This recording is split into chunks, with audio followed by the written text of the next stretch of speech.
He grabbed my arm in front of everyone, 200 people in that ballroom, and he leaned in close enough that I could smell the bourbon on his breath, and he whispered, "You embarrass me one more time, and I will make sure you have nothing left. No job, no friends, no reputation, nothing." And the worst part? I smiled. I actually smiled at the people around us like everything was fine. Because by then, I had gotten so good at pretending. If this story already has your heart pounding, you are exactly where you need to be. Subscribe to this channel right now and follow Sophia's story all the way to the end, because what happens next is going to shock you. And drop a comment below telling me what city you're watching from. I want to see how far this story travels. The night Sophia Bennett finally broke was not the night she expected. She had survived worse. She had survived the Tuesday in February when Ryan came home at 2 in the morning and threw her laptop against the wall because she had been texting a coworker he didn't approve of. She had survived the Sunday afternoon when he deleted every contact from her phone and told her it was because he loved her too much to share her. She had survived the birthday dinner where he spent 40 minutes explaining to her parents with that warm, practiced smile of his why Sophia had been under too much stress lately, why she had become a little irrational, a little difficult to reach, a little unlike herself. She had survived all of that, but she did not survive the Whitmore Gala. The Whitmore Gala was the kind of event that Chicago's most powerful families treated like a religious obligation. The Whitmore Foundation raised money for children's hospitals, which meant that attending was not just a social occasion. It was a performance of generosity, a public declaration that you belong to a certain kind of world. The tickets started at $5,000. The guest list read like a merger between old money and new power. And everyone there, without exception, understood one unspoken rule: appearances were everything. Ryan Carter had understood that rule better than anyone Sophia had ever met. He was 34 years old, the kind of handsome that photographed well and aged like expensive leather. His father had built a real estate empire in the 90s, and Ryan had spent the last decade expanding it, acquiring connections the way other men collected watches, deliberately, strategically, always, with an eye toward what they could be worth later. He sat on 2 charitable boards. He was quoted in business publications. He knew every maitre d' at every restaurant that mattered, and they all knew his name. And for 3 years, Sophia had stood beside him at events exactly like this one, and smiled exactly like she was smiling now, wide and practiced and completely hollow, while Ryan worked the room, and she tried to remember who she had been before she met him.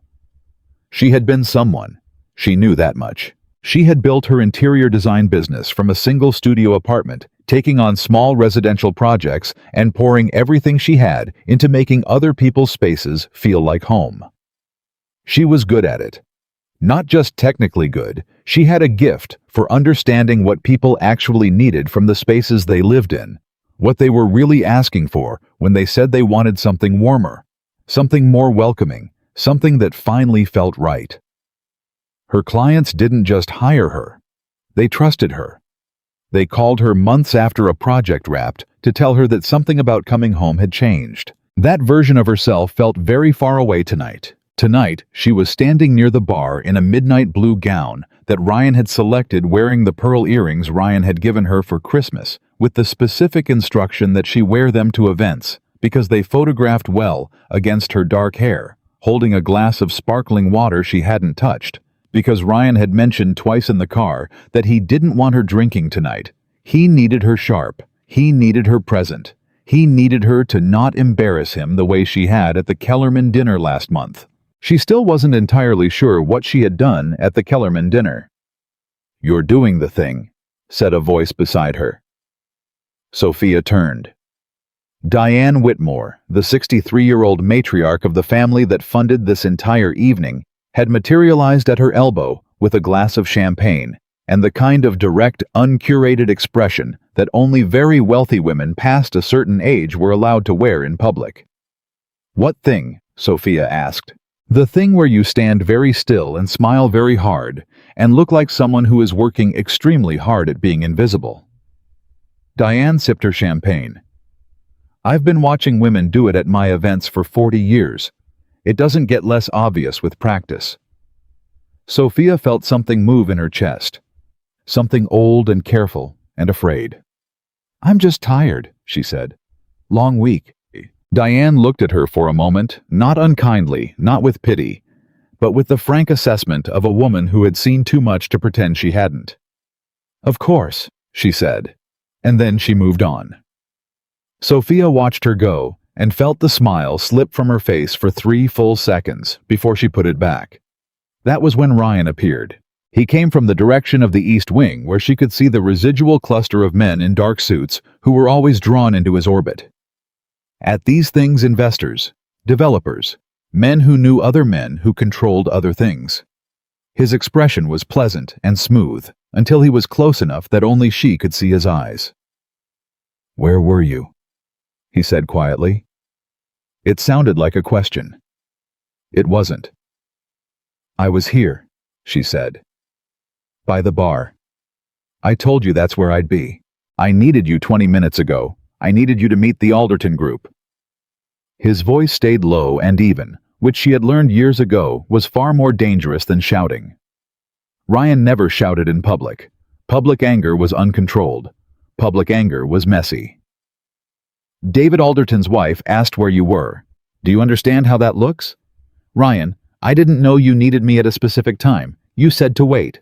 I said to stay available. I said to be present. His hand closed around her elbow. Not hard. Not the way it sometimes closed around her wrist when they were home and he wanted to make a point. But firm enough. Directional. The kind of grip that steered. This is important to me. This whole evening is important to me. I need you to act like my partner, not like someone who wandered in off the street and found an open bar. She felt the color rise in her face, not from embarrassment. From something older and more specific than embarrassment. I am your partner, she said. Then act like it. He released her elbow.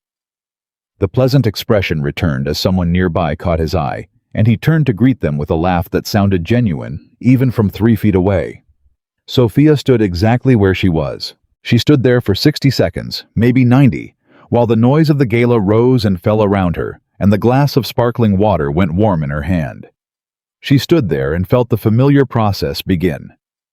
The one where she identified what she had done wrong, cataloged her failures, started building the case for why his reaction was understandable, why she should have been more attentive, why next time she would do better. She had that process down to an art form. She could complete it in under 2 minutes. Feel the guilt settle cleanly into place and return to his side, ready to apologize without either of them having to explicitly acknowledge that an apology was what was happening. She started the process. And then she stopped.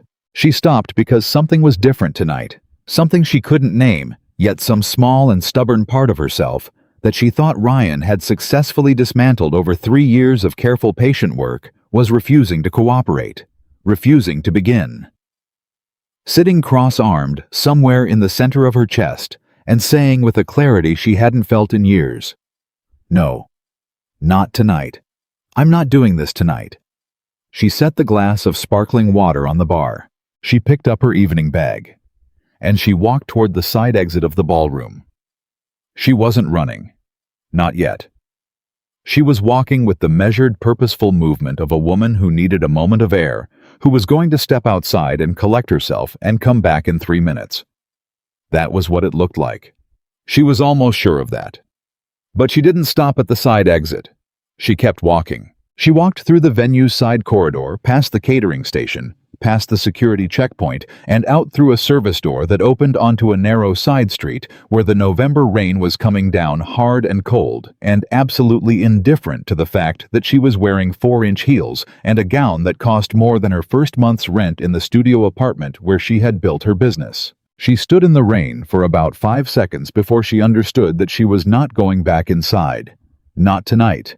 Maybe not ever. The understanding didn't arrive with drama or music or the crystalline certainty she might have expected. It arrived quietly, the way very large things sometimes did not, as a decision, so much as a recognition. The way you might look up from a book and realize it's been dark outside for hours, and you never noticed the light change. She started walking. She had no plan. She had her phone, her wallet, her keys to an apartment that was technically Ryan's because he had insisted on putting the lease in his name. She had the clothes on her back. She had the pearl earrings that photographed well. She walked 2 blocks before she heard the cars. Not one car. 2. Moving slowly, keeping pace with her from the street, the way that only happened when someone was looking. She didn't stop walking. She didn't look directly at them. But she pulled her phone from her bag and tried to call her best friend Dana. And when Dana's phone went to voicemail after 2 rings, Sophia realized with a cold and specific clarity that Dana had been systematically removed from her life over the course of 18 months. Slowly. So slowly she had barely noticed, until calling Dana felt like calling someone from another lifetime. Someone who had moved on. Someone who had reasons to not pick up. Ryan had done that. He had done it with everyone. She looked at her contacts and understood with the particular horror of something you should have seen much sooner, that the list had been quietly, methodically reduced to people who were connected to Ryan in some way. His friends. His colleagues. His family. People who would, if she called them tonight, call him first before they called her back. She turned off her location sharing and put the phone back in her bag. The rain was heavier now. She turned left at the corner and left again, moving away from the main streets, looking for anywhere that wasn't exposed. Anywhere with walls and warmth and the ability to think for 3 consecutive minutes without someone looking for her. She found the door almost by accident. It was set into the side of a building that had no signage, no visible address numbers, no indication of what it was. The door itself was heavy black with a small brass fixture beside it that might have been a doorbell, or might have been a camera, or might have been both. There were 2 men standing outside it under a small awning, and they were not the kind of men who stood outside restaurants. They were the kind of men who stood outside things that needed standing outside of. Under any other circumstances, she would have kept walking. But behind her, she could hear a car pulling to the curb. She heard a door open. She heard a voice she recognized say, "There she is." Sophia put her hand on the heavy black door and pushed. The 2 men outside moved but not fast enough, and then she was inside, and the door swung shut behind her, and the sound of the rain and the street, and Ryan's voice cut off completely. Kia. The inside was warm. That was the first thing she understood. Warm and low lit, and smelling of cedar, and something else she couldn't immediately identify. Something old and expensive, the kind of smell that existed in places that had been significant for a long time. The space was smaller than she expected. Intimate in the way that only deliberately designed spaces could be, with dark wood and deep booths and lighting that seemed to exist specifically to make the outside world feel very far away. There were perhaps a dozen people in the room. Most of them, when the door opened, looked up. Sophia stood there in a soaked gown with mascara beginning to migrate toward her cheekbones, and she looked back at them. Nobody said anything. And then a man at the far end of the room stood up. He was tall, not in a way that announced itself, but in the way that some men were tall, where it registered as a quality of presence before it registered as a physical measurement. He wore a dark suit, no tie, and he looked at her with an expression she had never seen on a man's face when he looked at her. Not desire. Not assessment. Not the quick unconscious calculation she had learned to recognize from years of existing in rooms full of powerful men deciding what a woman was worth. He looked at her the way you looked at something you recognized. "Who let her in?" he said, not loudly. "She came in on her own," one of the men near the door said. "Pushed through before we could—" "I didn't ask how she got here," the man said. His eyes hadn't left her. "I asked who let her in." A pause. "Nobody did. She came in herself." He seemed to be working something out. "What's your name?" Sophia's voice, when she found it, was steadier than she had any right to expect. "Sophia," she said. "Sophia Bennett." "Sophia Bennett." He repeated it without inflection, the way some people repeated names to test how they sounded or to see what they remembered. "Are you hurt?" The question caught her completely off guard. "No," she said. "Are you being followed?" She looked at the door behind her. "Yes," she said. He nodded once as if this confirmed something. Then he said to the men near the door, "Nobody comes through that door tonight. Handle whatever's outside." And then to her, "Come sit down. You look like you've been standing in the rain." "I have been standing in the rain," she said. "Then come sit down." She didn't move immediately. She understood on some functional level that she had walked into a situation that was almost certainly more complicated and more dangerous than standing in the rain being followed by Ryan's cars. She understood that this room and these men and this particular man were not the kind of situation that resolved simply or safely. She understood all of that, and she walked toward the table anyway. His name was Adrian Moretti. She found this out not because he told her, but because one of the men who came to speak to him quietly, while she sat wrapped in a jacket someone had produced from somewhere, someone in the kitchen. She thought a woman who had looked at her without surprise and brought the jacket without being asked addressed him by name. And the name landed differently than names usually landed. It landed with weight. It landed the way a name landed when it was not just a name, but a fact about the world, a thing everyone in the room had understood before they walked in. Adrian Moretti. She knew that name. Everyone in Chicago who moved in the circles she had been moving in for the past 3 years knew that name at least at the edges, the way you knew the name of a weather system. Not with specific technical knowledge, but with the awareness that it was something significant, something that affected conditions in your vicinity, whether you engaged with it directly or not. He was a billionaire. That much was public. The Moretti Group was a development and investment firm with holdings in real estate, hospitality, and private equity. There had been articles, the kind of careful edited articles that were clearly the product of very good PR work articles that described the company's philanthropic contributions and its urban development projects, and quoted Adrian Moretti saying things that were intelligent and slightly guarded and never ever accidentally revealing. And then there was the other part, the part that wasn't in articles, the part that existed in whispers at exactly the kind of events she had been attending for 3 years. The brief exchanges she had witnessed between Ryan and his business associates. The way certain men's expressions changed when the Moretti name came up. The particular quality of the silence that followed. Ryan had described Adrian Moretti to her once unprompted at a dinner party 8 months ago. The kind of man, Ryan had said, that other men are very careful around, which tells you everything you need to know. She had not thought much about it at the time. She was thinking about it now. "You should dry off," Adrian said. He had returned to his seat across the small table from her, and he was looking at her with that same expression, frank, direct, not unkind. "The kitchen can put something together if you haven't eaten." "I'm fine," she said. "You've been in the rain for a while." "I said I'm fine." He nodded. No pushback, no second attempt. That itself felt strange enough that she noticed it. "You know who I am," she said. It wasn't quite a question. "I know your name," he said. "Sophia Bennett, interior designer. You've been with Ryan Carter for 3 years." A pause. "He's been outside for the last 10 minutes. Her hands closed on the jacket in her lap. "How do you know that?" she asked. "Because Marco told me," he said. "Marco handles the door." "What is—" She looked around the room again. "What is this place?" "A restaurant," he said. "It doesn't look like a restaurant." "Most things don't look like what they are," he said. She looked at him directly. He was, she noticed for the first time, with actual attention, rather than the peripheral awareness of someone trying to orient in an unfamiliar situation, remarkably self-contained.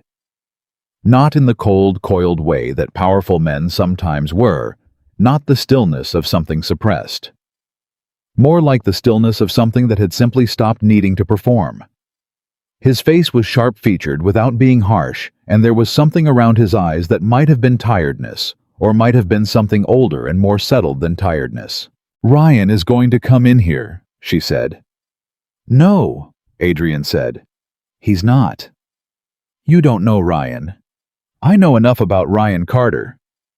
Something moved in his expression, brief, controlled. He's not coming in here. She studied him for a moment. And what does he get in return for that? Nothing, Adrian said. Men like you don't do something for nothing. He looked at her with something that, if she had to name it, she might have called respect, the specific guarded variety of respect that came from being surprised. Men like me, he said. Powerful, careful, calculating. She held his gaze. Ryan is all of those things too, and he always had a reason for everything that looked like kindness. Ryan Carter, Adrian said slowly, sent 3 men to find a woman in the rain. He said it the way you said something you wanted someone to hear clearly. That's not power, that's fear. He picked up his glass. They're different things. She didn't answer, because she was thinking about the 3 years she had spent unable to tell the difference. They sent Ryan away. She didn't see it happen. She was in a back room that the woman from the kitchen, whose name was Inez, she learned, and who had the efficient, unflappable calm of someone who had seen many unusual things, and decided that unusual was simply the nature of this particular employment, had brought her to with dry clothes, a towel and a bowl of the kind of soup that tasted like someone had been making it since morning. She heard Ryan's voice briefly through the wall. She could not make out words. She could make out tone, first the pleasant, reasonable tone he used when he wanted something, then the harder, more pressurized tone he used when the reasonable approach wasn't producing results. And then, nothing. Silence. She sat in the dry clothes, a man's shirt, soft and dark, and trousers that were too long but had a drawstring waist, and ate the soup and tried to think clearly about what she was doing. She had left a charity gala in the middle of the evening. She had walked into what was, by any reasonable definition, a Mafia-adjacent private establishment. She was sitting in a borrowed shirt, eating soup, while the man who ran the place had apparently just told her ex-boyfriend to leave. She had no plan. She had no home to go to, not really, not one that Ryan didn't have the keys to and the legal right to enter whenever he chose. She had a phone with a contact list that Ryan had spent 18 months quietly pruning. She had a business, her design business, her actual work. The thing she had built with her own hands before Ryan taught her to minimize it at social events, so she didn't make his investors feel questioned by her competence. She had that. She held on to that thought and finished the soup. When she came back out, the main room had thinned. There were still a few men at the bar speaking quietly, and Adrian was still at the same table now, with a phone face down in front of him and a glass he hadn't touched much. He looked up when she came in. Better, he said. Presentable, she said. That wasn't what I asked. She sat down across from him. I don't know you, she said. I don't know why you did what you did tonight. I don't know what you want from this. I know, he said. That doesn't bother you. Does it bother you? She thought about it honestly. Less than it should, she admitted. He nodded, as if that made sense to him. Ryan Carter will try again, he said. Tonight was an inconvenience to him, not a deterrent. I know that, she said. Do you have somewhere to go? She thought of Dana's voicemail, of the contact list, of the apartment with Ryan's name on the lease. I'll figure something out, she said. That's not the same as yes, he said. No, she agreed. It's not. He was quiet for a moment. Not the silence of someone deciding whether to do something, she realized. The silence of someone who had already decided and was choosing how to say it. There's a guest suite on the 3rd floor of the building I own 2 blocks from here, he said. It's not glamorous. It's been used by people in transition before, which is a polite way of saying the furniture is practical and the art is forgettable. You can stay there tonight. Marcus, he's one of my people, will make sure Carter doesn't follow you. Sophia looked at him steadily. And what do you get from that? He met her gaze with the same directness she had noticed before. Nothing, he said again. I told you already, she said. I don't believe that. For the first time, something at the corner of his mouth shifted, not quite a smile, but the structural predecessor to one. What I get, he said carefully, is the satisfaction of knowing Ryan Carter stood outside this building in the rain for 20 minutes and went home without what he came for. He picked up his glass. I'm aware that's petty. I'm comfortable with it. She looked at him for a long moment. Then she said, "Tell me something true about yourself. Something that isn't public." He didn't react to the request the way she expected. He didn't deflect or redirect or give her the look that men like him usually gave when someone asked them to be specific about themselves. He thought about it, and the thinking was visible, which was itself something she hadn't expected. "My father built this organization," he said finally. "All of it, the legitimate side and the other side. I was 18 when I understood what the other side was. I was 22 when I took control of it." He set the glass down. "I have spent the last 11 years trying to make it into something he never intended it to be. Something that doesn't hurt people. Something I can defend if someone asks me to." A pause. "Some days I think I'm succeeding. Other days I find something he built that I haven't finished dismantling yet." She listened to all of it. "Why are you telling me that?" she asked. "Because you asked for something true," he said. "And I don't give that out often. So when someone asks for it and actually means it, I try to answer." She thought about that. "Ryan never told me anything true," she said without intending to. "Not once in 3 years. Everything was a version of the truth that made him look like what he wanted me to see." "I know," Adrian said. "You don't know Ryan. I know the type," he said. "And I know what 3 years of that does to someone." She felt something shift inside her. Something behind her sternum in the vicinity of the place where she had stopped trusting her own perceptions, somewhere around the 14-month mark of her relationship with Ryan. "What does it do?" she said, quietly. "It makes you question everything," he said. "Not just the person. Everything. Your instincts, your judgment. Whether you're reading a situation correctly or whether you're making the same mistake again." He looked at her directly. "You're not making a mistake right now. For what that's worth from someone you don't know." She didn't respond, but she stopped arguing about the guest suite. Marcus Bell was in his mid-40s, built like someone who had spent 20 years being useful in physical situations, and he had the particular quality, she would come to appreciate this over the following days, of being completely present without being intrusive. He was there when he was needed and absent when he wasn't, and he communicated exclusively in the specific functional language of someone who had long ago decided that words were a tool to be deployed efficiently, rather than a performance to be given. He drove her to the building Adrian owned. He showed her the 3rd floor. He confirmed that her phone had not been pinged, she had turned off location sharing, and that Ryan had, according to his sources, returned to the gala after leaving the restaurant. "Sources," she said. "You have sources at the gala." "We have sources most places," he said without elaboration. The guest suite was exactly as described. Not glamorous. Practical furniture. A print on the wall of something abstract that tried hard to be neutral and mostly succeeded. The bathroom had good water pressure, and someone had stocked the small kitchen with coffee and bread, and the kind of food that suggested whoever stocked it understood that a person in transition needed calories, not artistry. She sat on the edge of the bed in the borrowed clothes and the pearl earrings that photographed well, and she thought about calling Dana. She picked up her phone. She found Dana's number still there, still in the contacts because Ryan had never actually deleted it. He had simply made calling it feel impossible through the accumulated weight of 100 small discouragements over 18 months. He was a man who worked in gradients. He was a man who understood that you didn't have to lock a door if you could make a person believe there was nothing worth opening it for. She pressed call. It rang twice. "Sophia." Dana's voice was thick with sleep.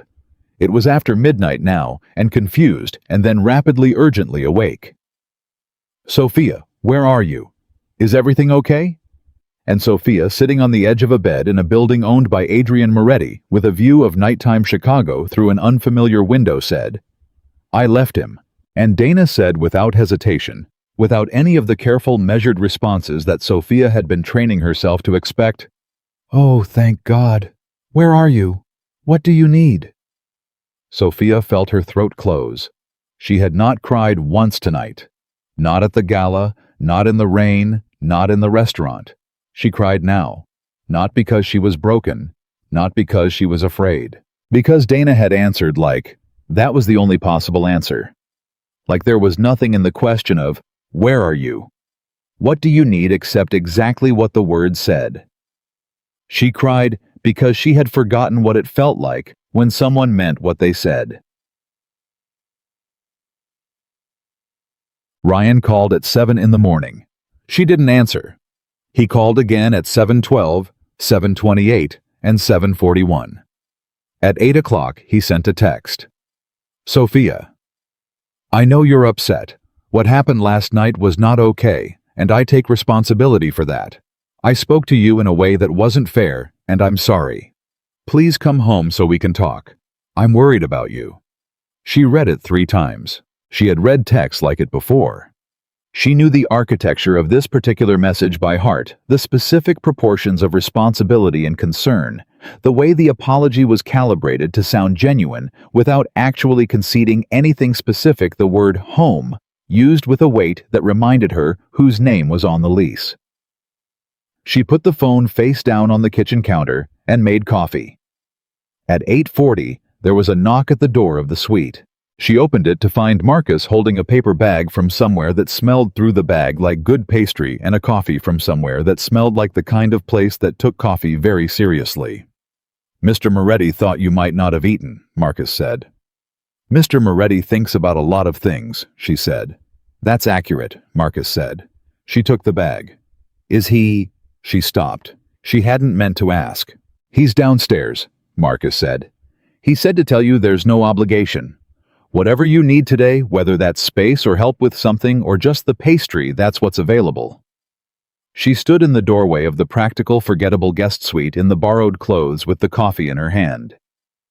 He said all of that, she said. He said whatever you need, Marcus said. I interpreted. She almost smiled. She ate the pastry and drank the coffee and called her accountant to confirm that her business accounts, which were hers, always had been. Ryan had tried twice to have them consolidated, and she had resisted both times without fully knowing why she was resisting, were intact.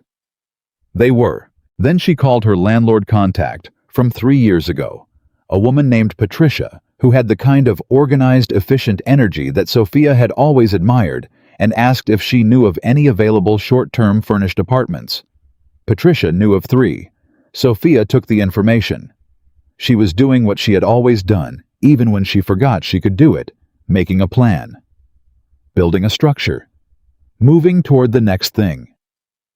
She went downstairs at 10 o'clock. Adrian was at a table, in what was clearly a different configuration than last night. The space that had been dramatic and dim was now simply a room with morning light coming through high windows, and he was working through what looked like a stack of contracts with a concentrated efficiency that suggested this was how his mornings usually went. He looked up when she came in. There's more coffee, he said. I'm fine, she said. I want to ask you something. Go ahead. She sat down across from him. Ryan is going to do more than call, she said. I know him. He's going to try to damage my business. He has connections to some of my clients, or he did. He introduced me to some of them. He's going to use that. He's going to try to make it look like I had some kind of breakdown last night, that I'm unstable, that he's the responsible party who's trying to hold things together. Adrian put down the contract he was holding. Yes, he said. He's going to try to do exactly that. How do you know? Because it's what he has available, Adrian said. And he's the type who uses what he has. And what do I have available? She said. Adrian looked at her, that direct level look she was beginning to recognize. You have your work, he said, which is good by all accounts. You have a reputation that's yours, built before him and separate from him, whether he's acknowledged that or not. You have a slight pause, resources available to you through this office if you need legal guidance or security during the transition. Why? She said. He didn't pretend not to understand the question. Because Carter is going to extend this, he said. And I've made it my business to watch what Carter does when he doesn't get what he wants. She studied him. You knew him before last night. Not personally, Adrian said. But I know his business, and I know some of the ways he does it. There was something in the way he said it, a precision, a deliberateness, that told her this was the edge of something she wasn't being shown the inside of yet. What do you know about his business? She said. A pause. More than I'm going to tell you right now, he said. Because right now, what you need is to stabilize your situation. There'll be time for the rest. She felt a flicker of something not quite anger, but its functional cousin. I'm not fragile, she said. I look like someone who just walked out of a terrible situation in the rain, but that's not the same as fragile. I know, he said. Then don't manage what information I get. Something in his expression shifted the adjustment of someone recalibrating. You're right, he said. I'm sorry. The apology landed differently than Ryan's 7 o'clock text. She wasn't entirely sure why, but she knew it did. What do you know about Ryan's business? She said again. And this time, Adrian told her. Yeah, Ryan Carter. Adrian explained had been involved for approximately 2 years in a series of development projects that bore superficial resemblance to legitimate urban development, but were structured in ways that served a different purpose. The movement of money through construction contracts, the layering of investment through shell entities, the use of city connections to accelerate approvals for projects that would not have survived independent scrutiny. None of this was provable. Not yet. The people who knew it were either participants or not inclined to speak. But it was known.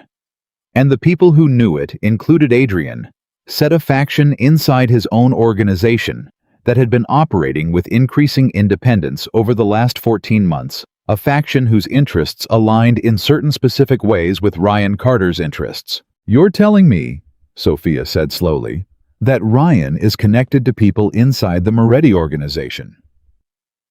I'm telling you that some people who have historically operated within structures adjacent to my organization have found common interest with Carter, Adrian said. Which is different. But yes, that's the substance of it. She sat with that for a moment. And you're dealing with that problem. I'm working on it, he said. It's more complicated than it sounds. Why are you telling me this? He looked at her steadily. Because you asked what he has available, he said. I'm telling you the full picture. You deserve to know what you walked into. She looked around the room, the morning light, the contracts on the table, the coffee cups, the ordinary furniture of a space where extraordinary things apparently happened. Last night, she said, when I came through that door, was that a coincidence? Me ending up here specifically? Adrian was quiet for a moment. I don't know, he said, and the honesty in his voice was the particular kind that came from someone who had genuinely considered the question. I've thought about it. The street you came down Carter's people would have been driving a predictable pattern. This door is visible from that block if you're moving away from the gala on foot in the rain. A pause. I don't think you were directed here. I think you ran in the direction of light and warmth in a door that opened, and ended up in the middle of your problem, she said. And ended up, he said, in a place where someone was glad you came in. The room was quiet for a moment. Outside, Chicago went about its morning, indifferent to the fact that somewhere on its north side, a woman in borrowed clothes was sitting across a table from a man she had no business trusting and feeling for the first time in 3 years like she was sitting exactly where she was supposed to be. She didn't say that. She picked up her coffee. Tell me about the faction, she said. The one inside your organization. Tell me everything you know. And Adrian Moretti, who did not give out what was true, very often began to talk. The faction had a name inside Adrian's organization, though it wasn't the kind of name that appeared in any document or on any org chart. The men who worked within it called themselves simply the old structure, which was their way of saying they belonged to the version of the Moretti Empire that existed before Adrian took control, the version his father built, the version that operated according to rules that had nothing to do with legitimacy or transformation or any of the things Adrian had spent 11 years trying to make his family's name mean. There were 7 of them at the core. Men who had been with his father since the beginning. Men who had made their fortunes and their reputations inside a system that Adrian was systematically dismantling, and who understood perfectly well what dismantling meant for them. They had been patient. That was what made them dangerous. They had watched Adrian redirect the organization's resources, negotiate exits from the operations that couldn't be made clean, bring in lawyers and compliance officers, and a CFO who had previously worked for a Fortune 100 company, and who asked very careful questions about the provenance of every dollar. They had watched all of that, and they had smiled and nodded and attended the company's annual dinners and said the right things to the right people and waited. They were still waiting. But the waiting, Adrian told her, was getting harder for them to sustain. Because Adrian was almost done. Sophia listened to all of this with her coffee cup in both hands and her eyes on his face. And when he finished, she said, "And Ryan fits into this how exactly? Carter has been running money through development projects," Adrian said. "Some of the entities he's been running it through have historical connections to operations my father built. Not current connections, the operations themselves were wound down. But the paperwork trail exists, and if someone wanted to use it, they could make it look like the Moretti organization is still involved," she said. "They could make it look like I never actually cleaned it up," he said. Like the legitimate face was always just a front. He paused. "Which would be very useful to certain people who want to see this organization discredited before I finish the process of separating it completely from anything that can't stand daylight." Sophia set her coffee down. "So Ryan is helping them build a case against you?" "I believe so," Adrian said. "I can't prove it yet." "Can't or won't?" He looked at her. "Can't," he said. "Not enough to move on." She was quiet for a moment. Outside, a siren passed on a distant street and faded. "You realize," she said, "that what you're describing means I'm not just someone who wandered in out of the rain. I'm connected to the person you're building a case against." "Yes," he said. "That's a conflict of interest." "In most situations, yes." "What makes this situation different?" He looked at her with that level-assessing quality she was beginning to recognize as his baseline. "Because I told you all of this before I needed anything from you," he said. "If you were useful to me strategically, I would have been much more careful about what I said this morning." She considered that. She had spent 3 years with a man who was always careful about what he said, who crafted every word in relation to what it produced, who had never once in 3 years said something to her that wasn't at least partially in service of something else. "You're either very honest," she said, "or very good at appearing that way." "I know," he said. "You have no way to know which one." A slight pause. "I can't fix that. All I can do is keep being specific." "Then be specific," she said. "What happens next?"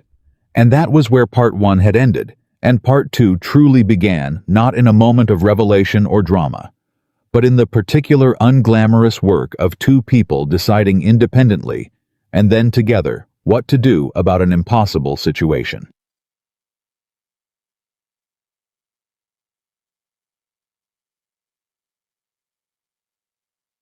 She moved out of the guest suite on day 3.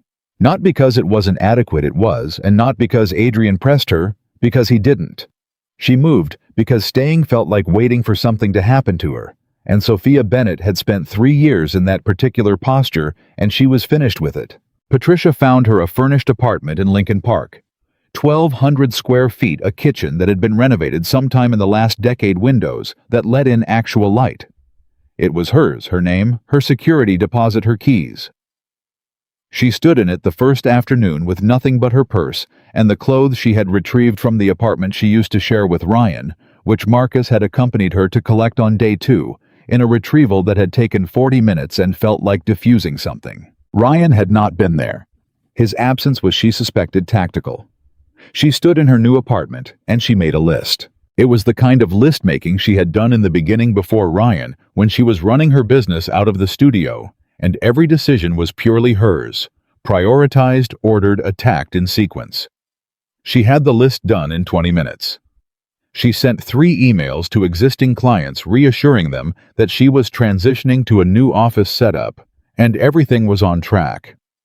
She sent 1 email to a client Ryan had introduced her to, a developer named Gerald Park, who had hired her for 2 projects, and who she knew had the kind of relationship with Ryan that meant he would get a version of last night's events sometime in the next week, a version carefully shaped to make her look unstable and him look concerned. She sent Gerald Park an email that was professional, warm, specific about the work, and that contained absolutely no reference to anything personal. She sent it, and then she sat and waited to see how long it would take Ryan to contaminate the connection. It took 4 days. Ryan's version of events, when it arrived via the social infrastructure of Chicago's professional class, was a masterwork of the form. He was not telling people she had a breakdown. That was too crude. He was not saying she had left him for someone else. That could be verified. What he was doing, and she heard it from Dana first, and then from a colleague named Priya, who had the kind of relationship with gossip that was simultaneously social participation and genuine news service, was expressing concern. He was telling people that Sophia had been under tremendous stress, that she had been struggling, that he had tried to support her, but some situations were beyond what a partner could manage alone, and he hoped she was getting the help she needed. It was brilliant in the specific way that Ryan's worst moves were always brilliant. It was not a lie. It was a frame. It made her the subject of concern rather than the subject of sympathy, which meant anyone who heard it would feel a slight but definite reluctance to take her side too enthusiastically. Because what if she really was struggling? What if supporting her meant getting pulled into something complicated? What if Ryan was simply a man doing his sad, responsible best in a difficult situation? Sophia heard the whole report from Dana over the phone with a glass of wine and a very old, very specific kind of anger that she had not felt in a long time, the anger that came from recognizing exactly what was happening and not yet having the specific tool to stop it. "What do you want to do?" Dana said. "Nothing yet," Sophia said. "That's not your usual approach. I know, but I don't have what I need yet." She paused. "He's going to do something bigger. This is the setup. He's laying the groundwork so that when the bigger thing comes, people already have a narrative for it." "What's the bigger thing?" "I don't know exactly," Sophia said, "but I know how he works, and I know he's not done." She was right. She was just wrong about the timeline. The bigger thing came not from Ryan, but from Gerald Park, and it came 11 days after she left the gala. Gerald Park called her on a Thursday morning, and his voice when she answered had the specific quality of someone who had rehearsed something and was now delivering it more gently than the rehearsal had gone. "Sophia," he said, "I want you to know this is not my decision." She felt her stomach drop. "Tell me," she said. "I've been asked to pause the Meridian project," he said. The Meridian project was a 15-unit residential development she had been designing for 6 months, the largest project she had ever taken, on the kind of work that would define what her business could do going forward. "I want to be clear, the quality of the work is not in question. You know that." "Gerald," she said, "who asked you to pause it?" A silence that lasted exactly long enough to be the answer. "I can't," he started. "Was it Ryan?" she said. "Sophia, I have business relationships that are—" "Gerald." Her voice was very steady. She was proud of how steady it was. "You told me 2 weeks ago that Meridian was the best residential design work you'd seen in 15 years of development. Do you still believe that—" Another silence. "Yes," he said quietly. "Then I want that on the record," she said. "In writing. Before either of us ends this call." A long pause. "Sophia, I'm not asking you to fight anyone," she said. "I'm asking you to tell the truth about the work. That's all. 1 email, 1 sentence. A beat. Can you do that?" There was a silence that lasted long enough that she thought he was going to say no. Then he said, "Give me an hour." She got the email 53 minutes later. It was more than 1 sentence. It was 4 paragraphs, and it was without qualification or hedging a detailed professional endorsement of her work on the Meridian project. She read it twice, forwarded it to Dana, and then sat very still for about 90 seconds, feeling the precise intersection of gratitude and fury that she was becoming familiar with gratitude, that someone had chosen honesty. Fury, that honesty had required that much effort to produce. Then she called Marcus. "I need to talk to Adrian," she said. "He has meetings until—" "Marcus," she said. A short pause. "I'll let him know," he said. She met him at the restaurant that wasn't a restaurant because it was. She was slowly learning the place where the things that needed to happen without a record happened. It was mid-afternoon and the space was quiet. Inez moving somewhere in the back. A couple of men she didn't recognize at a corner table who looked up when she came in, and then presumably having registered that she was not a concern, looked back down. Adrian was standing rather than sitting, which was the first time she had seen him at anything other than his usual contained stillness. He was on a phone call. He held up one finger when she came in, not rudely, just acknowledgement, and finished the call in 30 seconds and put the phone away. "Gerald Park called you," he said. "Did you know Ryan was going to do that?" "I suspected." He said it without apology and without evasion. "I should have told you sooner." "Yes," she said. "You should have." "I'm sorry," he said. She looked at him. "Don't manage what I know," she said. "We established that." "We did," he said. "And I failed to follow through. That won't happen again." She believed him. She wasn't sure she should believe him, but she did. She pulled out her phone and showed him the email from Gerald Park. He read it without touching the phone, just leaning slightly to see the screen. "He did the right thing," Adrian said. "He almost didn't," she said. "Ryan has that kind of leverage over people. That's what he builds. Not business relationships leverage. He builds leverage, and then he calls it trust." Adrian's jaw tightened slightly. "Tell me what you need," he said. "I need to understand what Ryan actually has," she said. "Not what he's telling people, what he actually has, that gives him the ability to make a phone call to someone like Gerald Park and get a 6-month project paused. What does he have over Gerald?" "Money," Adrian said. "Park's most recent development had a funding shortfall 8 months ago. Carter stepped in with a private bridge loan." A pause. "The terms of that loan include a personal guarantee." Sophia stared at him. "You knew this already," she said. "Yes." "How long have you known?" "Several months," he said. The anger that came up was clean and specific. "Adrian," she said, "if you've been building a picture of Ryan Carter for several months, and that picture includes what he does to people who are financially dependent on him, then you knew exactly what kind of man I was running from before I walked through that door." He didn't flinch from it. "Yes," he said, "and you didn't think to mention that when you were deciding whether to let me in?" "I wasn't going to not let you in," he said. "There was no version of that night where I didn't let you in." The statement arrived with such complete simplicity that it stopped her. She looked at him for a long moment. "Why?" she said. "Because you were wet," he said, "and you were afraid, and someone was looking for you." He said it like it was the most obvious thing in the world. "That's enough." She held his gaze. She was doing the thing she had gotten good at since Ryan. The thing where she analyzed a statement for its hidden structure, looking for the angle, the motive, the shape of what someone actually wanted underneath what they said. She looked for it in Adrian's face. She couldn't find it. That didn't mean it wasn't there. She knew that. But it wasn't visible, and in 3 years with Ryan, everything had always been visible eventually, if you knew how to look. "Tell me the rest of what you know about Ryan," she said. "All of it. No editing." He told her.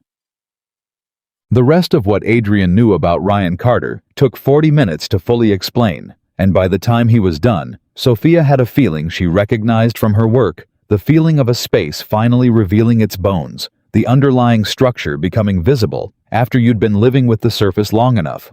Ryan had been moving money for approximately 2 years. Not in a way that drew attention, he was too careful for that, and the entities involved were too layered, too geographically distributed.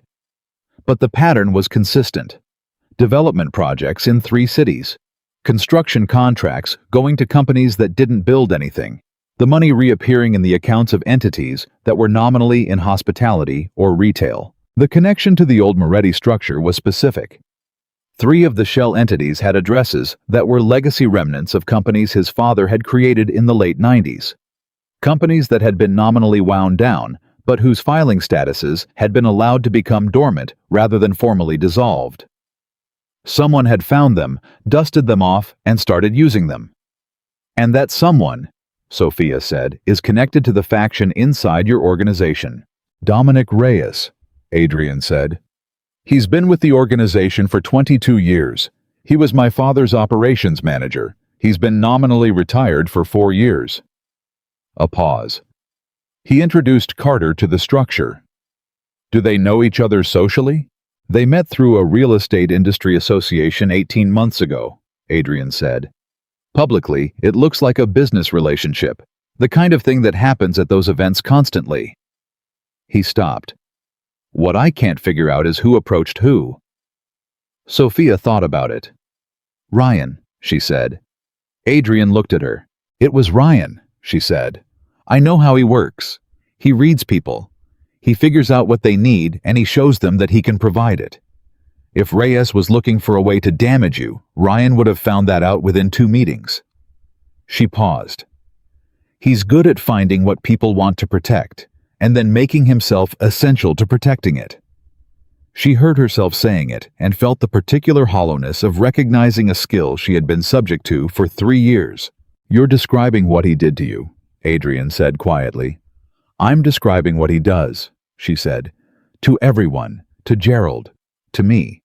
Probably to a dozen other people we don't know about yet. She looked at Adrian. He's not actually powerful. He's parasitic. He attaches himself to people who have real power, and he makes himself look like he belongs there. Adrian was quiet for a moment. That's a more accurate analysis than anything my people have produced in 6 months of looking at him, he said. Your people haven't been inside his life, she said. No, he said. You have. The weight of that settled between them. She had 3 years of data, 3 years of watching Ryan work, watching how he mapped a room, watching how he adjusted his approach based on what he found. She had thought for so long that she was the subject of that process, the one being managed, being shaped, being maintained. And she had been. But she had also been a witness to it. She had watched it happen to other people too. And she had always known something was wrong with what she was seeing even before she could name what it was. She knew now. What do you need? She said. I need the specific connections, Adrian said. The ones you saw. Events, conversations, the patterns of who Ryan maneuvered himself next to and why. You probably have things in your memory that would look very different now than they did when you were living inside that world. She thought about the dinners, the charity events, the industry gatherings where Ryan had worked the room and she had stood at the perimeter and watched and tried to understand why she always felt slightly sick on the drive home. I need a week, she said. Take whatever you need. A week, she said again. I'm going to write it down, everything I can remember. Who, when, what was said. And then you're going to tell me how it fits. Agreed, he said. She stood up, then she stopped. Adrian, she said. He looked up. When Ryan tries to come after me again, and he will, we both know that I need you to tell me before it happens. Not after, not while it's happening, before. A silence. Some of it I can see coming, he said. Some of it I can't. Whatever you can see, she said. Tell me. I will, he said. She walked out. The week she took was one of the most exhausting things she had done in years, which was saying something given that the previous 2 weeks had involved leaving her life in the rain and rebuilding it from a furnished apartment in Lincoln Park. She sat at her kitchen table every evening after working on client projects during the day, and she wrote. not a journal she had tried journaling twice in her life, and found it too formless, too dependent on what she felt, rather than what she knew. What she wrote was closer to a deposition. Dates when she could remember them, approximations when she couldn't. Names. Quotes as close to exact as she could get them. Patterns she had noticed without fully processing. The time Ryan had spent 45 minutes at a charity function talking to a man she later learned was a city alderman and had come home in an unusually good mood and said it had been a productive evening, without explaining what that meant. The quarterly dinners with a rotating group of men that she had been asked not to attend, which Ryan framed as work dinners, and which she now understood were something more specific. The two occasions when she had seen the name Dominic Reyes in Ryan's calendar, and Ryan had closed the laptop before she could ask. She filled 19 pages. On the 7th day, she sent them to Adrian and waited. He called her 40 minutes later. "Where did you see the name Reyes?" he said immediately. "Ryan's calendar," she said. "Twice. Once in October, once in January. Both times it was listed as a dinner reservation, no location, just the time and the name." "October or November?" "October. October 14th, I think. And January, I'm less sure about January. Late January." "Late January," he repeated. There was something controlled and concentrated in his voice that she was learning to recognize as the equivalent in someone like Adrian of high alert. That's 8 days before Carter's entity filed papers for the Kinsey Street project. She didn't know what the Kinsey Street project was. She said so. "One of the shell developments," he said. "One of the ones using the legacy Moretti addresses." A pause. "Sophia, that's the connection. That's the one that puts Reyes and Carter in the same room before the paperwork exists." She understood what that meant. "It proves they were coordinating," she said. "It proves they had the opportunity," he said. "That's different, but it's the start." He paused again. "This is good. This is genuinely useful. I need you to tell me every detail you can remember about both of those calendar entries." She spent an hour on the phone. By the end, she felt both productive and exposed, the particular combination that came from giving someone information about the worst period of your life, and knowing it was going to be used for something that had nothing to do with making that period easier to live with. "Adrian," she said when they were wrapping up. "Yes. This information helps you," she said. "It helps your case against Reyes. It doesn't necessarily help me." "I know," he said. "So what are we doing here exactly?" She didn't say it with hostility. She said it with the direct, practical clarity she was getting better at accessing. "Are we working together? Are you protecting me? Are you using what I know because I can handle any of those things, but I need to know which one it is?" A silence that was longer than most of his silences. "All three," he said. She almost laughed. "That's a very honest answer. I said I'd be specific," he said. "You're helping me by sharing what you know. I'm protecting you because I would be protecting you regardless of what you know. And we are working together whether or not we've formally decided to." A pause. "I should have framed it that way from the beginning." "Yes," she said. "You should have. Does it change anything?" She thought about it. "No," she said. "But say it out loud." "We're working together," he said. "Good," she said, and hung up. Marcus came to her apartment on a Tuesday. She was working. She had been working. She had been working every day, because work was the thing Ryan had not been able to take from her, the thing she could pick up and point at a goal and watch produce results in a way that human relationships had stopped doing somewhere around the 2nd year, and Marcus knocked at 8 in the morning, which was not a social hour for knocking. She opened the door. His face told her before he said anything. "Ryan filed a complaint with the city's business licensing board," Marcus said. "Yesterday afternoon. He's claiming that you violated a non-disclosure agreement in sharing proprietary client information with a competing firm." She felt the room go very quiet around her. "That's fabricated," she said. "I know," Marcus said. "There's no competing firm. There's no shared client information.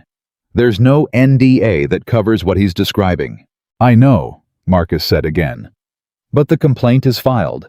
The review process takes 60 to 90 days, during which time your license to practice is under review. She stood very still. She understood exactly what this was. It wasn't a legal strategy. Ryan knew as well as she did that there was nothing that would survive a review. This was a calendar strategy. 60 to 90 days of her business operating under a cloud. 60 to 90 days of potential clients who Googled her and found a pending licensing complaint. 60 to 90 days of uncertainty and damaged momentum for a business that was still rebuilding after 3 years of Ryan's subtle, consistent undermining. It was a beautiful piece of cruelty. She was genuinely impressed in the way that you could be impressed by something you hated. Call the attorney, she said. Already done, Marcus said. Adrian anticipated. I know, she said. He anticipated it.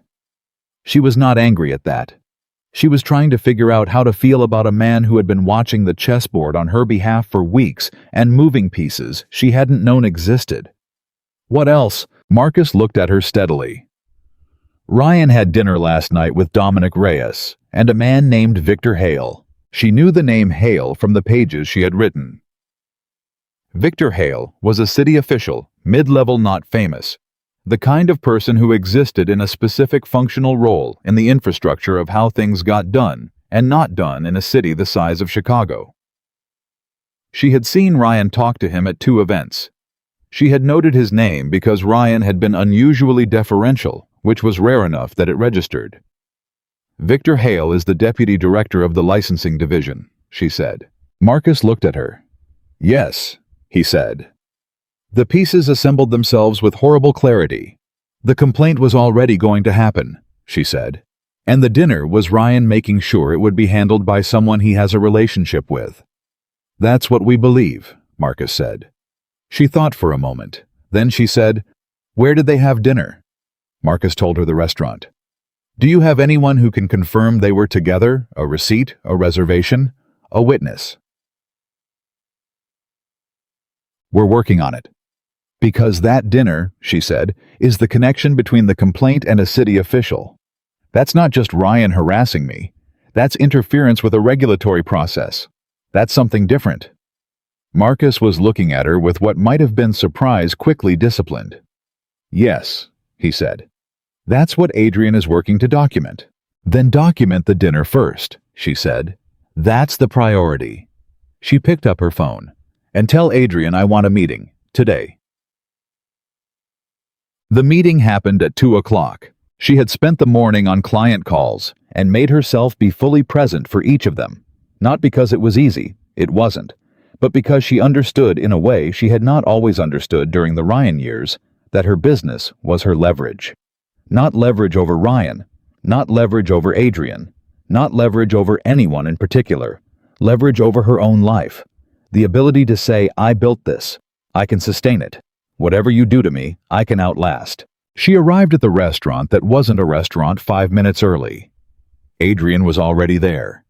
Across the room from him, which she noticed immediately, was a man she hadn't seen before. Mid-50s, silver-haired, wearing the kind of suit that communicated expensive without being flashy. He was sitting with what looked like documents, and he looked up when Sophia came in with the evaluating quality of someone accustomed to forming quick assessments. Who is that? She said, sliding into the chair across from Adrian. Benjamin Chu, Adrian said. He's an attorney. He specializes in licensing law and regulatory process interference. A pause. He's one of the best in the city. She looked at Chu across the room, then back at Adrian.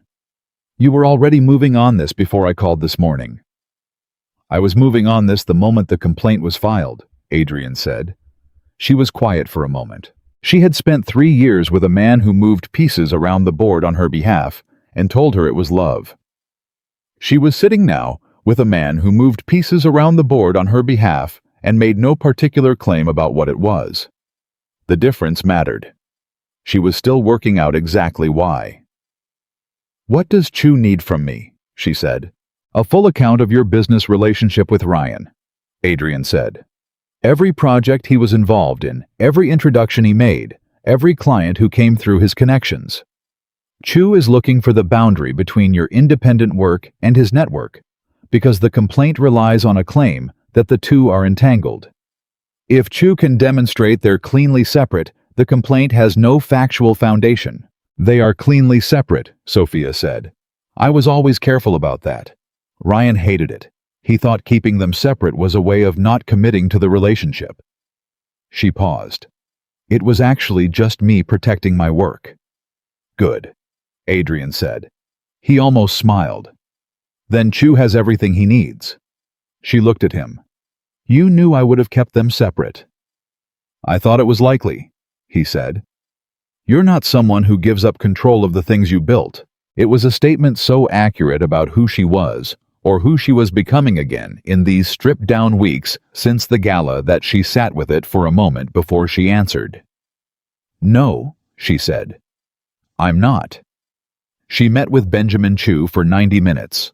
He had, as she discovered within the first 10 minutes, the quality she most valued in any professional. He asked exactly the right questions and listened to the full answer before asking the next one. He didn't reassure her. He didn't express outrage on her behalf. He worked through the facts with the concentrated efficiency of someone who had been doing this a long time and knew that what facts you had was always more important than how you felt about them. When they were done, he said, "The complaint will not survive the review process, but I want to file a counterclaim." She looked at him. "The dinner," he said. "If we can document that Carter dined with a city official the night before the complaint was filed, and if the official in question had any role in routing or handling the complaint, then we have potential process interference. That changes what this is." "Can you prove it?" she said. "I'm going to need you to get me something from inside Ryan's world," he said. "A text, an email, anything that puts him in direct communication with Hale about your specific complaint." She thought about 3 years of Ryan's certainty that he was untouchable. His certainty that his networks were so well maintained that nothing would ever come back to him with his fingerprints on it. "Give me a few days," she said. Meant, the few days became a week, and the week became the most concentrated exercise in controlled patience Sophia had undertaken since walking out of the Whitmore Gala. She was not passive. Passivity was something she had practiced for 3 years and retired from on a rainy November night. But she had learned in those years, and in these weeks, and from watching Adrian work, that the moment between knowing something and being able to use it was not wasted time. It was the time in which you got everything else in place so that when the moment came, you were ready. She worked on her clients during the day. She answered every email from the licensing board's review process with specificity and documentation, building the factual record that Chu needed. She called Dana every evening and told her exactly what was happening, not because Dana could fix it, but because 3 years of isolation had taught her that the simple act of telling someone the truth, someone who would hear it and believe you, was a form of power she had given away once and would not give away again. And she thought about Ryan. She thought about the specific architecture of how he had built things, the relationships, the dependencies, the way he maintained connection with people who were useful without ever making the connection too explicit. He operated in plausible deniability, the way some people operated in sunlight, naturally, instinctively, with the ease of someone for whom it had always been the default condition. But plausible deniability had a structural weakness. It required that the people inside the system also maintain the right level of deniability, which meant there were always people who knew more than they were supposed to know, people who had been let in far enough to be useful but not far enough to be safe. Gerald Park knew more than he was supposed to know. She called him on a Thursday morning. "Gerald," she said, "I need to ask you something, and I need you to answer it honestly, not the professional version, the honest version." A silence. "Sophia." "I know Ryan called you before he filed the complaint," she said. "I know he gave you a heads up. Because that's how he does it. He tells the people in his network what's coming, so they're not caught off guard, so they feel included, so they owe him something for the information." A pause. "What did he say to you?" A very long silence. He said, Gerald started and stopped. He said the complaint was going to be a clean process, and it would be resolved quickly, and he just wanted me to know, so I wasn't surprised if I heard about it. He told you before it was filed, she said. Yes, Gerald said quietly. When? The evening before. Did he mention Victor Hale? The silence this time was different, slower, more careful. He mentioned, Gerald said, that he had a good relationship with someone in the licensing division who understood how these things worked. Sophia's hands were completely steady. She was, she noticed, with a kind of distant pride, completely steady in every part of herself. Gerald, she said, Benjamin Chu is going to call you this afternoon. I need you to tell him exactly what you just told me. A very long pause. Sophia, my relationship with Ryan. Gerald. She kept her voice even and direct. He used your business to launder a strategy against me. He put you in the loop so you'd feel like an insider instead of a witness. That was deliberate. A pause. You know the difference between right and wrong. You showed me that when you sent that email about the Meridian project. She waited. Show me again. This silence lasted so long, she thought she'd lost him. Have Chu call me, Gerald said. This afternoon.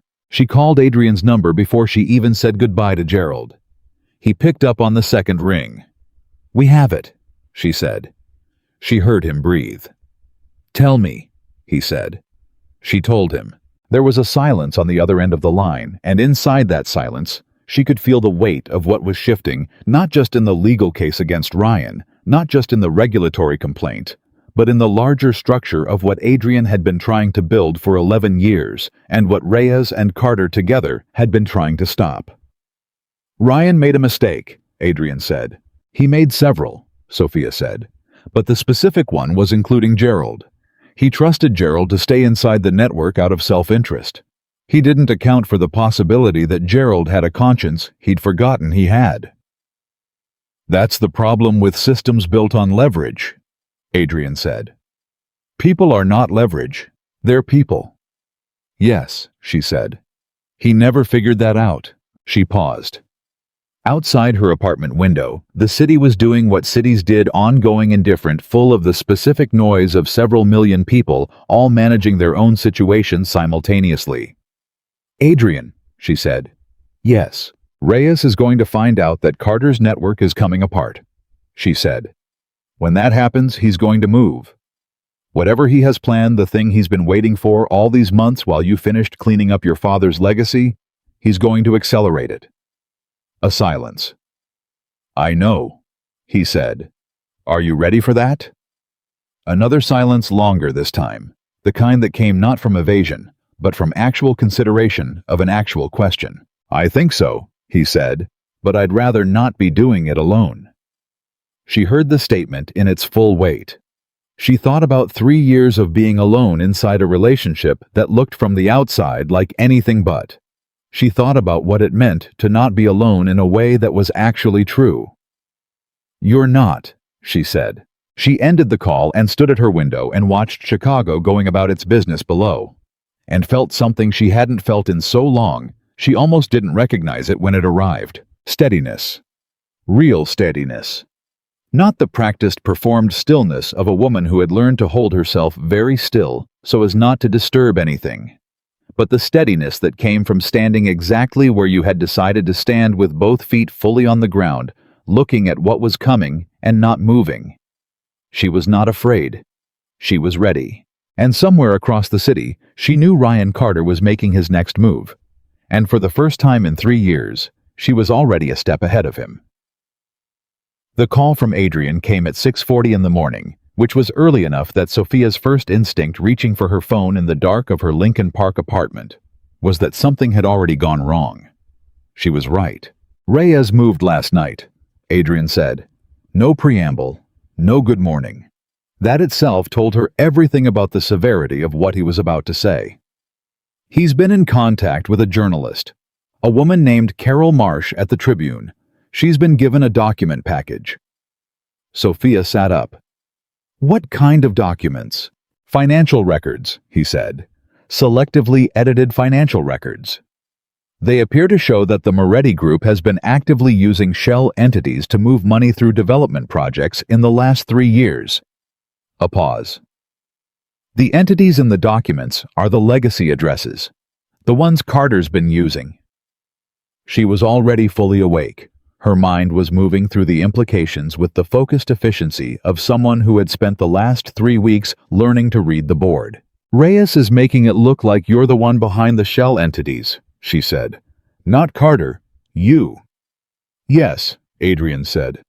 Does Marsh have a publication date? We don't know yet, but the package was delivered 2 days ago, which means she's had time to start verifying.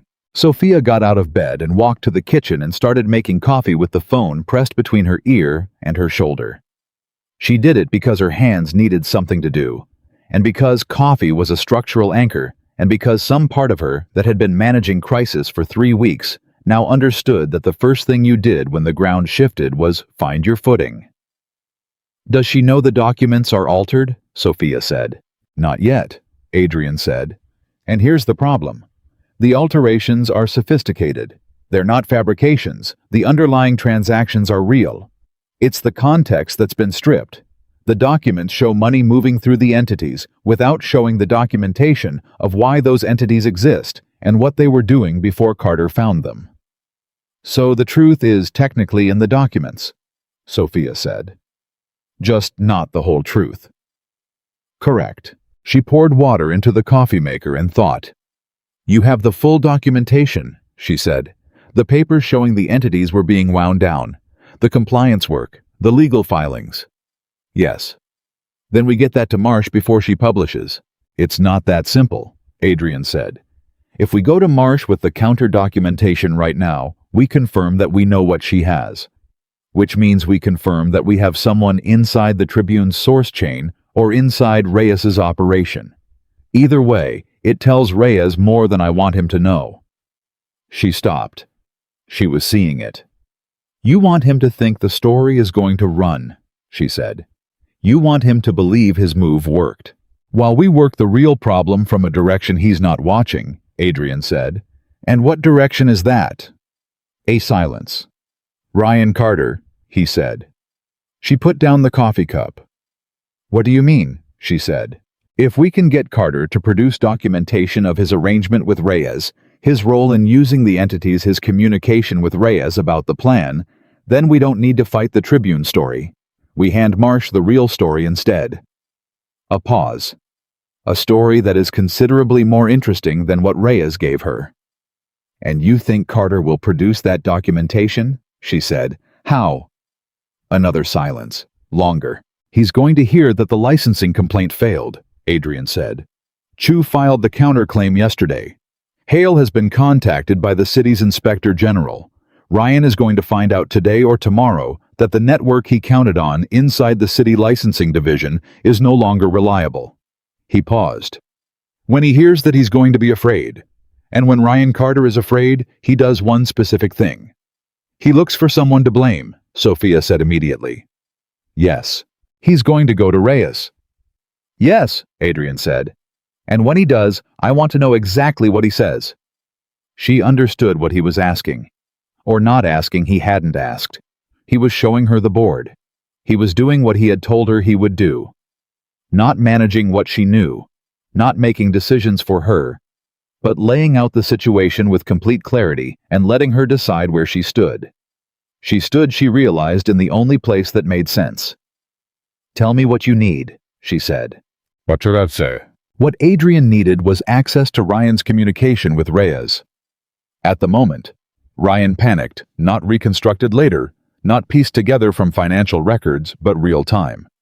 Which meant he needed someone Ryan would call first. Ryan's world had a particular structure. At the top, there were the business partners and the city connections people like Hale, who were useful but kept at arm's length. People Ryan was careful with because they were too valuable to risk with loose talk. In the middle, there were the network contacts, the men at the charity event, dinners, the developers and investors he maintained with regular cultivation. And at the very center, in the innermost ring, that Ryan had spent 3 years convincing Sophia was occupied only by her. There was the place where Ryan actually talked. The problem was that Sophia had been removed from that center. But she knew someone who hadn't. His name was James Whitfield. He was Ryan's closest friend from business school. The one person Ryan had maintained through everything, through the relationship with Sophia, through the expansion of the business, through all of it. James was the person Ryan called from the car on the way home from the events he was most agitated about. James was the one who got the uncensored version. Sophia had met him a dozen times and liked him against her better judgment because James was genuinely warm and funny and had the specific quality of a man who had decided early in life that loyalty was the value he was going to organize himself around, which meant he was loyal to Ryan in ways that Ryan neither deserved nor fully appreciated. She called James on a Thursday morning. He answered on the third ring, and his voice was cautious in the way that told her he already knew she had left Ryan and was trying to figure out what calling him meant. "Sophia," he said. "Hey." "James," she said. "I'm not calling to talk about Ryan." "Okay," he said, with the careful skepticism of someone who did not entirely believe that. "I'm calling because I think you know things that you're not comfortable knowing," she said. "And I think that's been true for a while." A silence. "That's a pretty direct opening," he said. "I've been practicing," she said. She heard something that might have been a breath of laughter. Then the caution came back. "Sophia, what are you actually asking me?" "I'm asking you whether you knew what Ryan was doing," she said. "Not the real estate, not the business development, the other thing." She waited. The entities, the money moving through the shell companies, the relationship with a man named Dominic Reyes. The silence this time was very different. It was the silence of someone who had been waiting without knowing it for someone to ask. "I don't know what I know," James said finally. "I know things that worried me. I know things that I asked about once and he was very clear that I should not ask again." A pause. "I know that 6 months ago he had a meeting, that he was more agitated before, and less agitated after than I thought the content of the meeting justified. And I know that 3 months ago he told me something about a project in the 3rd Ward that I've been trying to figure out how to feel about ever since." "Tell me about the 3rd Ward project," Sophia said. "I can't," he said. "James, I can't, Sophia, because I don't know exactly what it is, and if I say something imprecise that implicates something I don't actually know." He stopped. "I am very aware that I am currently in a position of knowing too much to be innocent, and not enough to be credible, and that is not a comfortable position." She heard the specific texture of his discomfort and recognized it. It was the discomfort of a decent person inside a system designed to make decency inconvenient. "I know a lawyer," she said. "His name is Benjamin Chu. He's not Ryan's lawyer. He's not anyone you know. He has no connection to the Moretti organization or anything related to it. He's just a very good attorney who specializes in exactly this kind of situation." She paused. "Will you call him just to understand what your options are?" "My options?" James repeated. "You're not in trouble," she said. "But you could be if Ryan needs someone to absorb some of what's coming. And Ryan will do that. You know he will. He's done it before." She waited. "Call Chu James, please." A silence that lasted long enough that she was almost certain he was going to say no. "Send me his number," James said. She sent it before she was off the phone.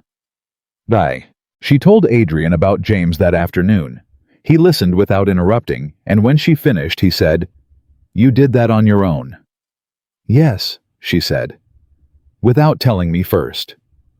"Yes." She kept her voice level. "Is that a problem?" A pause. "No," he said. And then after another pause, "I'm impressed." She didn't say thank you because it didn't feel like the kind of thing that needed a response. She had done what she understood needed to be done. The fact that it produced results was its own validation. But she noticed that he said it. And she noticed what it felt like to have it said by someone who meant it. "James is going to call Chu," she said. When he does, Chu needs to move fast.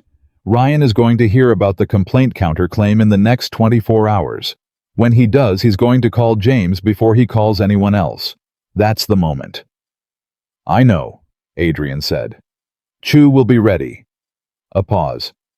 Sophia, don't thank me, she said. I wasn't going to thank you, he said. I was going to tell you that Reyes has escalated. She went very still. How? She said. He's not just feeding Marsh the documents, Adrian said. He's been in contact with the Federal Financial Crimes Unit. Anonymous tip.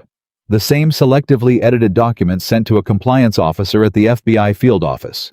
She closed her eyes for exactly 3 seconds. When did this happen? Yesterday, Adrian said. We found out an hour ago. Why didn't you call me immediately? Because I needed to know what it meant before I told you, he said. I didn't want to send you a fire without a way to fight it. She opened her eyes. And do you have a way to fight it? The FBI will take 8 to 12 weeks to open a formal investigation based on an anonymous tip, he said. During that time, the tip itself and the documents it contains are sealed, which means Reyes has just handed me 8 to 12 weeks of him believing his move worked while I finish the documentation on my end. You can clean up the trail in 12 weeks, she said.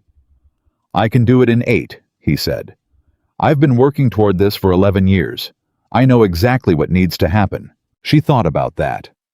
About 11 years of a man systematically dismantling something his father built one piece at a time, knowing the whole time that the people who wanted the old structure preserved were patient and watching and waiting for the right moment to strike. And Carter, she said. Carter is the piece that could accelerate everything, Adrian said. In either direction. If he panics and goes to Reyes with something traceable, it gives us what we need. If he panics and goes somewhere else to someone I can't see, then we lose the initiative. She thought for a moment. He won't go somewhere you can't see, she said. Ryan doesn't have friends. He has contacts. The contacts he has are the ones he's maintained because he needs them. He's not going to show real vulnerability to a contact that changes the power dynamic too permanently. He's going to go to James, and then he's going to go to Reyes. She paused. But there's something in between. What? He's going to try to come to me first. A silence. What makes you certain? Adrian said. Because I know him, she said. When things go wrong, his first move is always back to the last stable thing. And the last stable thing in Ryan Carter's life was me. She heard how that sounded and added, not because I was a person to him, because I was a system that worked. He built me into something predictable, and he is going to, when this destabilizes, want to go back to what was predictable. Adrian was quiet for a long moment. If he contacts you, he said carefully, I need you to. I know, she said. I know what to do. Sophia. His voice was different. Not professional. Something more careful than professional. This is the part where I tell you I want you to be safe first and useful second. She felt something move in her chest, something small and specific that she chose not to examine too closely. I know, she said. I'll be safe. Don't. Ryan called at 7:15 the following evening. She had been expecting it for 2 days. She had Marcus aware. She had her phone set to record. She picked up on the 4th ring, which was the right number, not too eager, not avoidant enough to push him to a different approach. Sophia. His voice was warm. Controlled warm, not natural warm, but she had spent 3 years learning the difference, and she would have known, even if she hadn't been looking for it. Thank you for picking up. Ryan, she said. How are you? I've been thinking about you.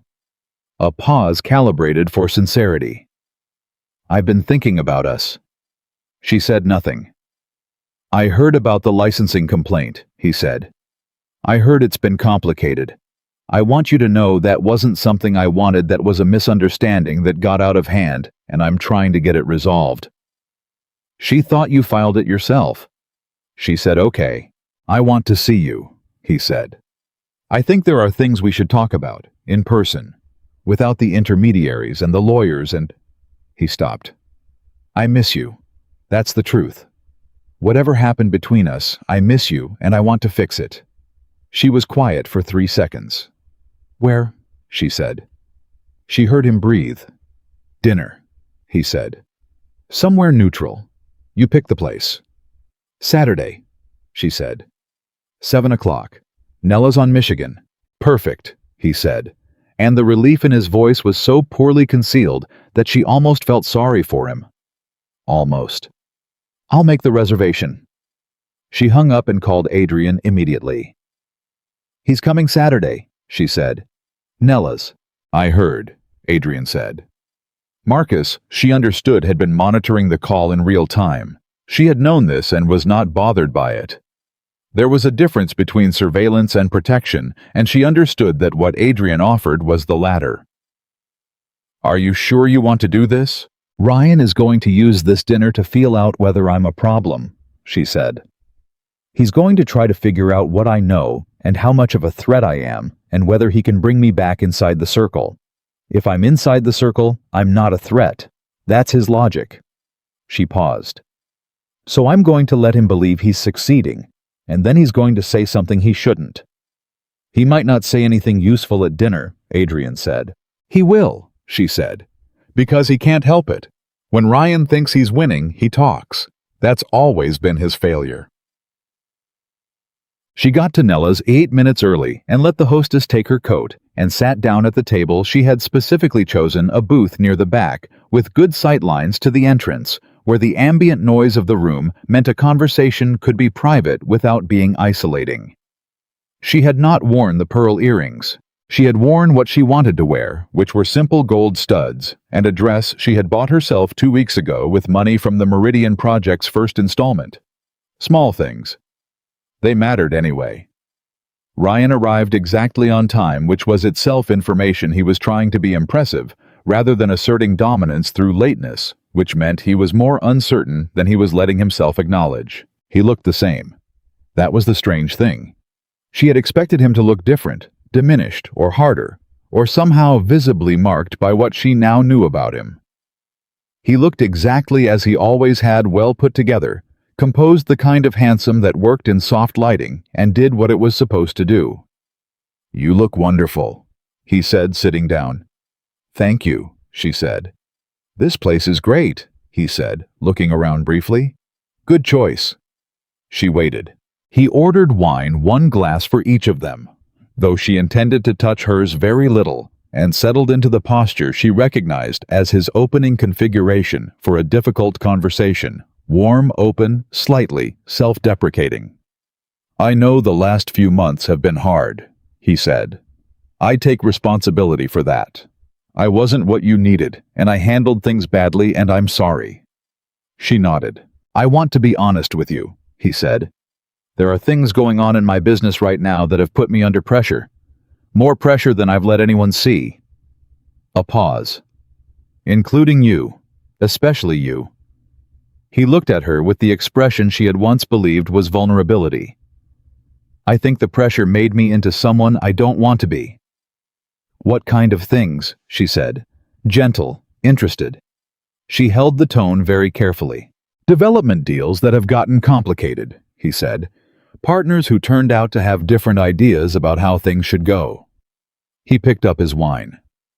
"It's nothing I can't handle, but it's been a wait." "Partners like who?" she said. A microscopic pause. "People I don't think you'd know," he said. "Business contacts." She nodded again. He talked for a while about the business, about the pressure, about the way things had grown faster than he'd anticipated, and the complications that came with that. It was a remarkably candid performance, and she gave him full credit for its construction. He was edging toward real disclosure, without committing to it, giving her the shape of the problem, without the specifics, testing whether she would fill in the blanks or wait for him to draw them. She waited.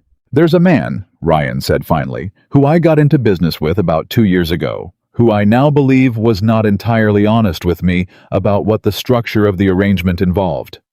He set his glass down. I'm trying to extricate myself from that arrangement. It's delicate." "What man?" she said. He looked at her. She held his gaze with the patient, concerned expression of a woman who was hearing about her ex-boyfriend's business troubles and processing them carefully. She had been practicing that expression for 2 days. "His name is Reyes," Ryan said. "Dominic Reyes. He's connected to old real estate structures. Structures that I didn't know the full history of when I got involved." He looked at her steadily. "I was brought in as a legitimate partner, or that's what I was told. What I've figured out since is that the purpose of my involvement was different from what I understood." She felt the cold certainty of something she had suspected, but not proven. Ryan Carter was going to blame Dominic Reyes. He had decided that the way to protect himself from what was coming was to position himself as a victim of Reyes's scheme, rather than a participant in it. He had calculated that the version of the story where Ryan Carter was an unwitting partner, a businessman who had been leveraged into an operation he didn't fully understand, was a better version than the one where he was a willing collaborator. And he had come to dinner to tell her that version, to see if she would believe it, to see if she would help him build it. "Dominic Reyes," she said. "Is he connected to the Moretti organization?"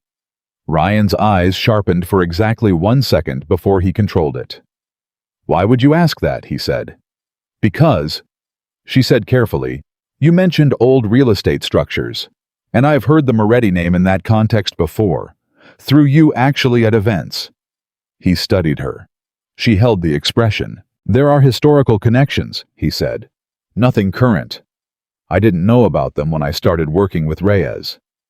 She nodded slowly. "And does Adrian Moretti know you were involved with Reyes?" The name landed in the conversation like a stone into water. She watched the ripples. "Where did you hear that name?" Ryan said. "Ryan?" she said patiently. "I attended hundreds of events with you over 3 years. I heard his name discussed. I paid attention." She paused. "Does he know? Moretti is—" He stopped. Something moved behind his eyes. "He's been building a case," he said. "That's what I've been told. Against Reyes, against the old structure. I believe my involvement has made me visible to him in a way I didn't anticipate." She looked at him with the expression she was holding. He looked back at her with the expression of someone who had just realized something. "You know him," Ryan said. Not a question. She kept her face exactly where it was for 2 more seconds. Then she said, "Yes." The air between them changed. "How long?" he said. "Since the night I left the gala," she said. He sat very still. The composure was still there. Ryan could maintain composure in conditions that would have broken most people. She had always known that about him, but she could see what was happening underneath it. The recalculation. The speed at which he was revising the entire architecture of what he thought this dinner was. "Sophia," he said, "I need you to understand what kind of man—" "I know what kind of man he is," she said. "I also know what kind of man you are. I've had 3 weeks to think about the differences." His jaw tightened. "If you're involved with Moretti," he said, "you are in over your head in ways you can't see." "I've been in over my head before," she said. "I survived it.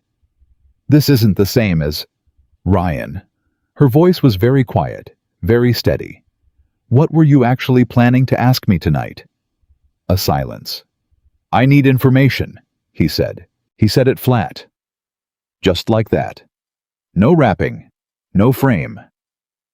For the first time in the entire conversation, maybe for the first time in 3 years, Ryan Carter said exactly what he meant without dressing it. She almost preferred it. "About what?" she said. "About what he knows," Ryan said. "About what Moretti knows, and when he's planning to move on Reyes, and whether my name is in what he's built." She looked at him across the table. This man she had spent 3 years believing she needed. This man who had taken her phone and her friends, and her confidence, and her sense of what was real and what she deserved, and what love was supposed to feel like. "I can't help you," she said. "Sophia, I can't help you," she said again, "and I won't." His face changed. The warmth left it completely. What remained underneath was what had always been underneath the real architecture. The thing she had caught glimpses of in rooms late at night when he thought the performance was for an audience that had already left. "You don't know what you're doing," he said. "Yes, I do," she said. "If Moretti goes after Reyes, and my name is in that, then you should have thought about that," she said, "before you filed a fabricated complaint against my business license and had dinner with a city official the night before." His face went very still. "Where did you hear that?" he said. "I heard it," she said. "From the people you trusted not to say it." He looked at her for a long moment. And in that moment, she saw something she had never seen on his face before. Not in 3 years. Not in 100 difficult conversations. Not in the worst of it. He was afraid. Really afraid. Not of consequence. Not of inconvenience. Not of a situation that needed managing. Afraid in the fundamental way that people were afraid when they understood that the control they had organized their entire life around was actually finally failing. "You went to him," Ryan said. "You're working with Moretti." "We're working together," she said. "Yes." He reached across the table. Not to grab, he didn't touch her.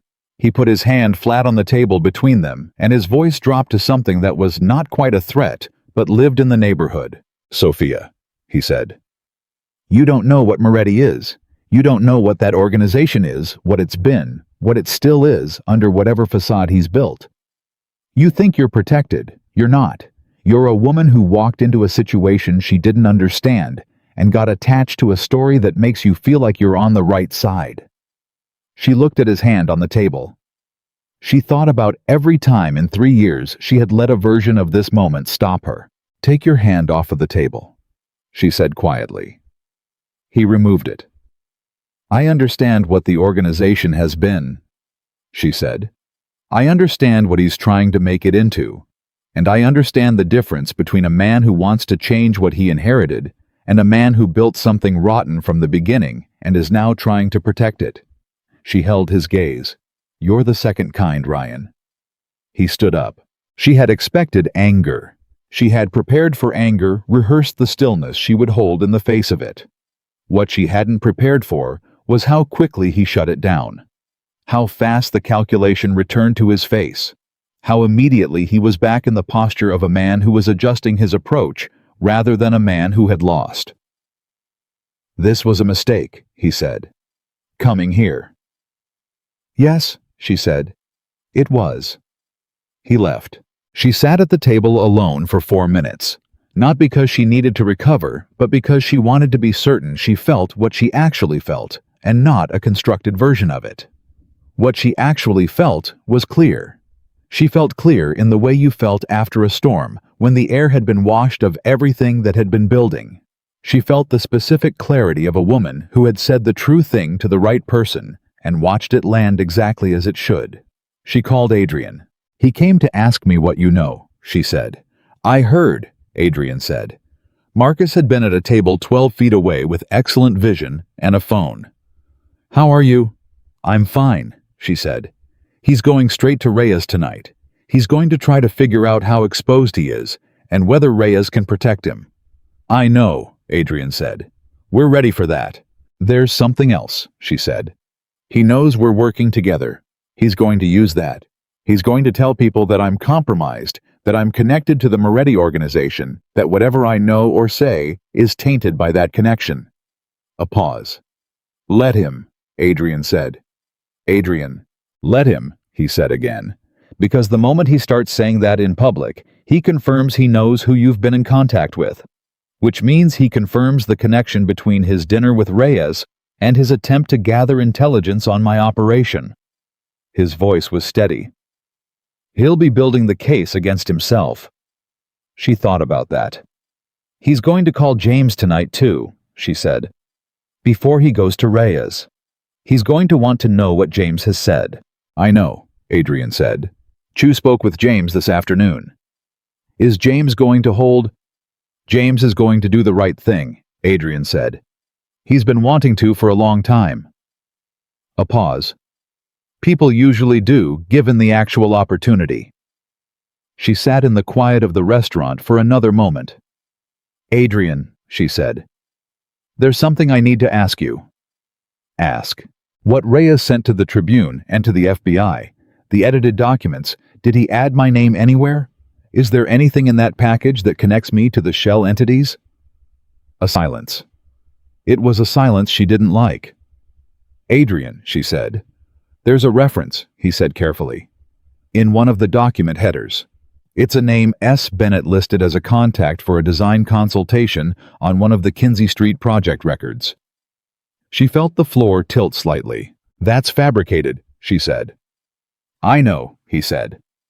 "I never consulted on the Kinsey Street project. I have never heard of the Kinsey Street project until you mentioned it 2 weeks ago." "I know," he said. "Sophia." "He put my name in there," she said. "Ryan put my name in there." "Or Reyes did," Adrian said. "We don't know which one." "It doesn't matter which one," she said, and she heard her voice rise for the first time and let it rise because this was the moment where composure would have been the wrong thing. "It doesn't matter because either way, they're trying to put me inside this. They're making me complicit in what they did. They're not just trying to damage my business or my reputation, they're trying to make me part of a federal investigation." "Yes," Adrian said. "That's what they're doing." "Why?" she said. "Why me specifically?" Ryan understands that I have nothing. I had nothing to do with any of this. "Because you left," Adrian said quietly. "And then you went to someone they're afraid of. And then you became useful to that person in ways they didn't anticipate." He paused. "They're not doing this because of what you know, Sophia. They're doing this because of what you might do with what you know. A witness who is also a subject is a much more complicated witness." She sat with that. She sat with the full weight of what it meant that she had walked out of a rainy night into a situation that had, without her choosing, it made her a target not just of Ryan's social maneuvering, but of a scheme that was attracting federal attention. "I need to talk to Chu," she said. "He's expecting your call," Adrian said. "I told him 20 minutes ago." "You knew they'd named me." "I've known since yesterday morning," he said. "I've been trying to figure out the right way to tell you." She closed her eyes. One breath. Two. "This is the part," she said, "where I remind you that managing what I know is the one thing I specifically asked you not to do." "I know," he said. "And this is the second time." "I know," he said again. "There won't be a third time," she said. Not with anger, just with the flat factual quality of a statement that was also a boundary permanently established. "There won't be," he said. She believed him. She believed him, and she was furious, and she understood in the way she was coming to understand everything in these stripped-down weeks that both of those things could be true simultaneously. You could trust someone and be angry at them at the same time. You could believe someone was trying and still hold them to a standard. You could know that a person's failure came from protectiveness rather than manipulation, and still refuse to let it slide. She called Chu from the car. He was direct as he always was. "The name in the document is a problem," he said. "Not because it's credible, it's clearly inserted, and the formatting is inconsistent with the rest of the document in ways that a forensic examiner will find immediately. But it's a problem because the moment your name is in a federal document package, you are by definition a person of interest until you demonstrate otherwise." "What do I do?" she said. "You go to them first," Chu said. "Before they come to you. We contact the FBI field office directly. We identify that you're aware of the documents, we offer full cooperation, and we present the forensic evidence that your name was inserted retroactively. You are not a subject. You are a cooperating witness who happens to also be a victim of the same scheme." "Can we do that without exposing Adrian?" she said. A pause. "That," Chu said carefully, "is the part we need to discuss." Chamu. She arrived at the restaurant that wasn't a restaurant at 9 that night with the kind of focused burning energy that she had learned in the last 3 weeks to trust rather than suppress. It felt like anger, and it was something more precise than anger. It was the energy of someone who had been put in an impossible position and had decided that impossible was simply the next problem to solve. Adrian was there. He was standing again the way he had been standing the morning Marcus brought pastry, and she recognized it now as the posture of a man who was too alert to sit. He looked at her when she came in. "Chu says I need to go to the FBI before they come to me," she said. "I know. And he says that doing that without exposing you is complicated." "I know," Adrian said. "So explain to me what we're doing," she said. "Because right now I am in a federal document as a contact on a fraudulent project. Ryan Carter is walking through Chicago trying to manage his exposure by controlling mine, and Reyes has just escalated a strategy that includes my name as collateral damage." She looked at him directly. "I need to know what the plan is." He looked at her for a moment. Then he walked to the table and picked up a folder she hadn't noticed and set it in front of her. She opened it. Inside were documents she recognized, the financial records that Reyes had given to the Tribune and to the FBI, the selectively edited versions. But beside each page was a corresponding original document showing the complete transaction with its full context, the compliance paperwork, the legal filings, the evidence of the wind-down process. And on the final page, a single additional document she had not seen before. It was a signed statement from Dominic Reyes. She looked up. "When did you get this?" she said. "This afternoon," Adrian said. "After you called from the restaurant." "How?" He sat down. "Because Reyes has a partner inside his operation who has been cooperating with me for 6 months, he said. "Someone I've known since my father's time who has been helping me document the old structure from the inside." A pause. When Reyes moved on the FBI, he crossed a line that his partner wasn't willing to cross with him, implicating a civilian you in a federal scheme. He looked at her steadily. "There are people, even inside situations like this one, who have things they won't do." She looked at the signed statement. "This is Reyes admitting to the edited documents," she said. "And to the insertion of your name," Adrian said. "Which was his decision, not Carter's. Carter didn't know your name was added. He's going to find out tomorrow, and it's going to terrify him." A pause. "Because it means Reyes was already positioning him as someone who would go down with the ship." She looked at the statement again. "Ryan doesn't know Reyes already has his hands on the escape hatch," she said. "No," Adrian said. "And Reyes doesn't know you have this statement." Not yet. She understood the full shape of it now. Reyes had given Ryan just enough access to the scheme to make Ryan culpable while maintaining his own documentation as insurance. Ryan had believed he was Reyes's partner. He was actually Reyes's shield. "Ryan is completely exposed," she said. "Yes," Adrian said. "He's been maneuvered into a position where Reyes can claim Ryan was the principal and Reyes was the facilitator under duress." He paused. "Which may even be partially true. Carter's role was always to provide the legitimate face. Reyes provided the structure." "So Ryan walks into a trap he doesn't even know is a trap," she said. "Unless someone tells him," Adrian said. She looked at him. "You want to use him," she said. "I want Carter to make a decision with full information," Adrian said carefully. "If he knows what Reyes has done, he has a choice: cooperate with us and give us what he knows about the connection between Reyes and the documents, or go down protecting a man who was never protecting him. If he cooperates," she said, "your case against Reyes is complete."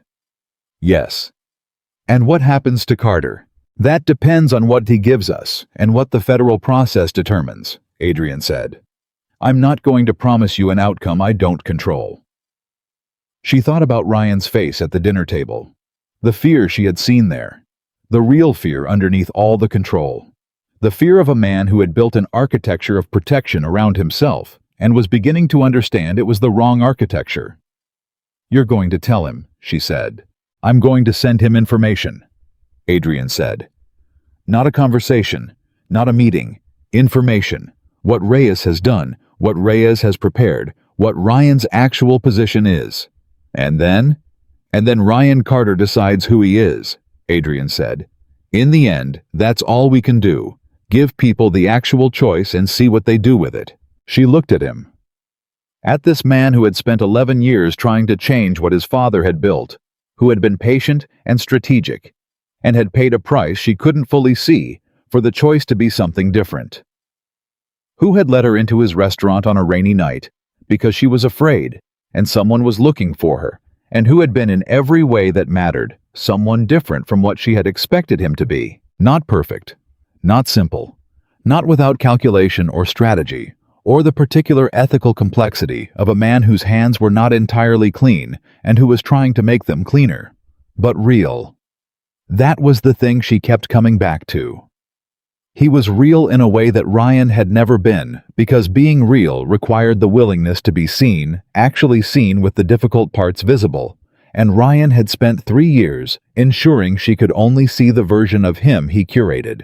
"Adrian," she said. He looked at her. "After this is over," she said. "After the FBI and Reyes and Ryan and all of it. What do you want?" He was quiet for a moment. "I want to finish what I started," he said. "I want to hand the final piece to the authorities and know that what I built from my father's legacy is something I can stand behind." He paused. "And I want—" He stopped. "Tell me," she said. "I want to not be doing it alone," he said. She looked at him for a long time in the warm, low-lit quiet of the restaurant that wasn't a restaurant, with the sound of Inez somewhere in the kitchen and the faint noise of the city coming in from outside. "You're not?" she said. She said it the same way she had said it the night he asked if she was still there. The same words. But this time they meant something different. Not reassurance, not professional solidarity, not the particular camaraderie of two people in a difficult situation who had decided to trust each other. This time they meant, "I am choosing this, with full knowledge of what it is and what it costs. I am choosing to be here." And Adrian Moretti, who had not let himself want something uncomplicated in 11 years, looked at her with an expression she had never seen on his face before. Not the directness, not the control, not the assessment, or the care, or the particular quality of a man who had learned to be precise, because imprecision cost too much. This was something underneath all of that. She had just seen the real thing. And before either of them could say anything more about it, her phone rang. It was James Whitfield. "Sophia," he said. His voice was very different from the last time they had spoken. The caution was gone. What replaced it was the specific steadiness of someone who had made a decision and was calling to confirm it before they could change their mind. "I just got off the phone with Ryan." "What did he say?" she said. "He asked me what I'd told Chu," James said. "I told him the truth. I told him everything I'd told Chu." A pause. "And then he said something I need you to know about." "Tell me," she said. He said. James continued, and she could hear him choosing the words carefully, making sure he had them right. "That if Moretti goes after Reyes, there's something Reyes is going to release. Something that doesn't just destroy the organization, it destroys the man." A pause. "He said Reyes has something personal. Something about Adrian's father that Adrian doesn't know Reyes has. And he said Reyes is going to use it." Sophia looked at Adrian. She watched his face go very still. Not the controlled stillness. Something older and more fundamental than that. "James," she said. "Thank you. I'll call you tomorrow." She ended the call. The room was quiet. "What does Reyes have?" she said. Adrian's jaw worked once, and then he told her the one thing he had never told anyone.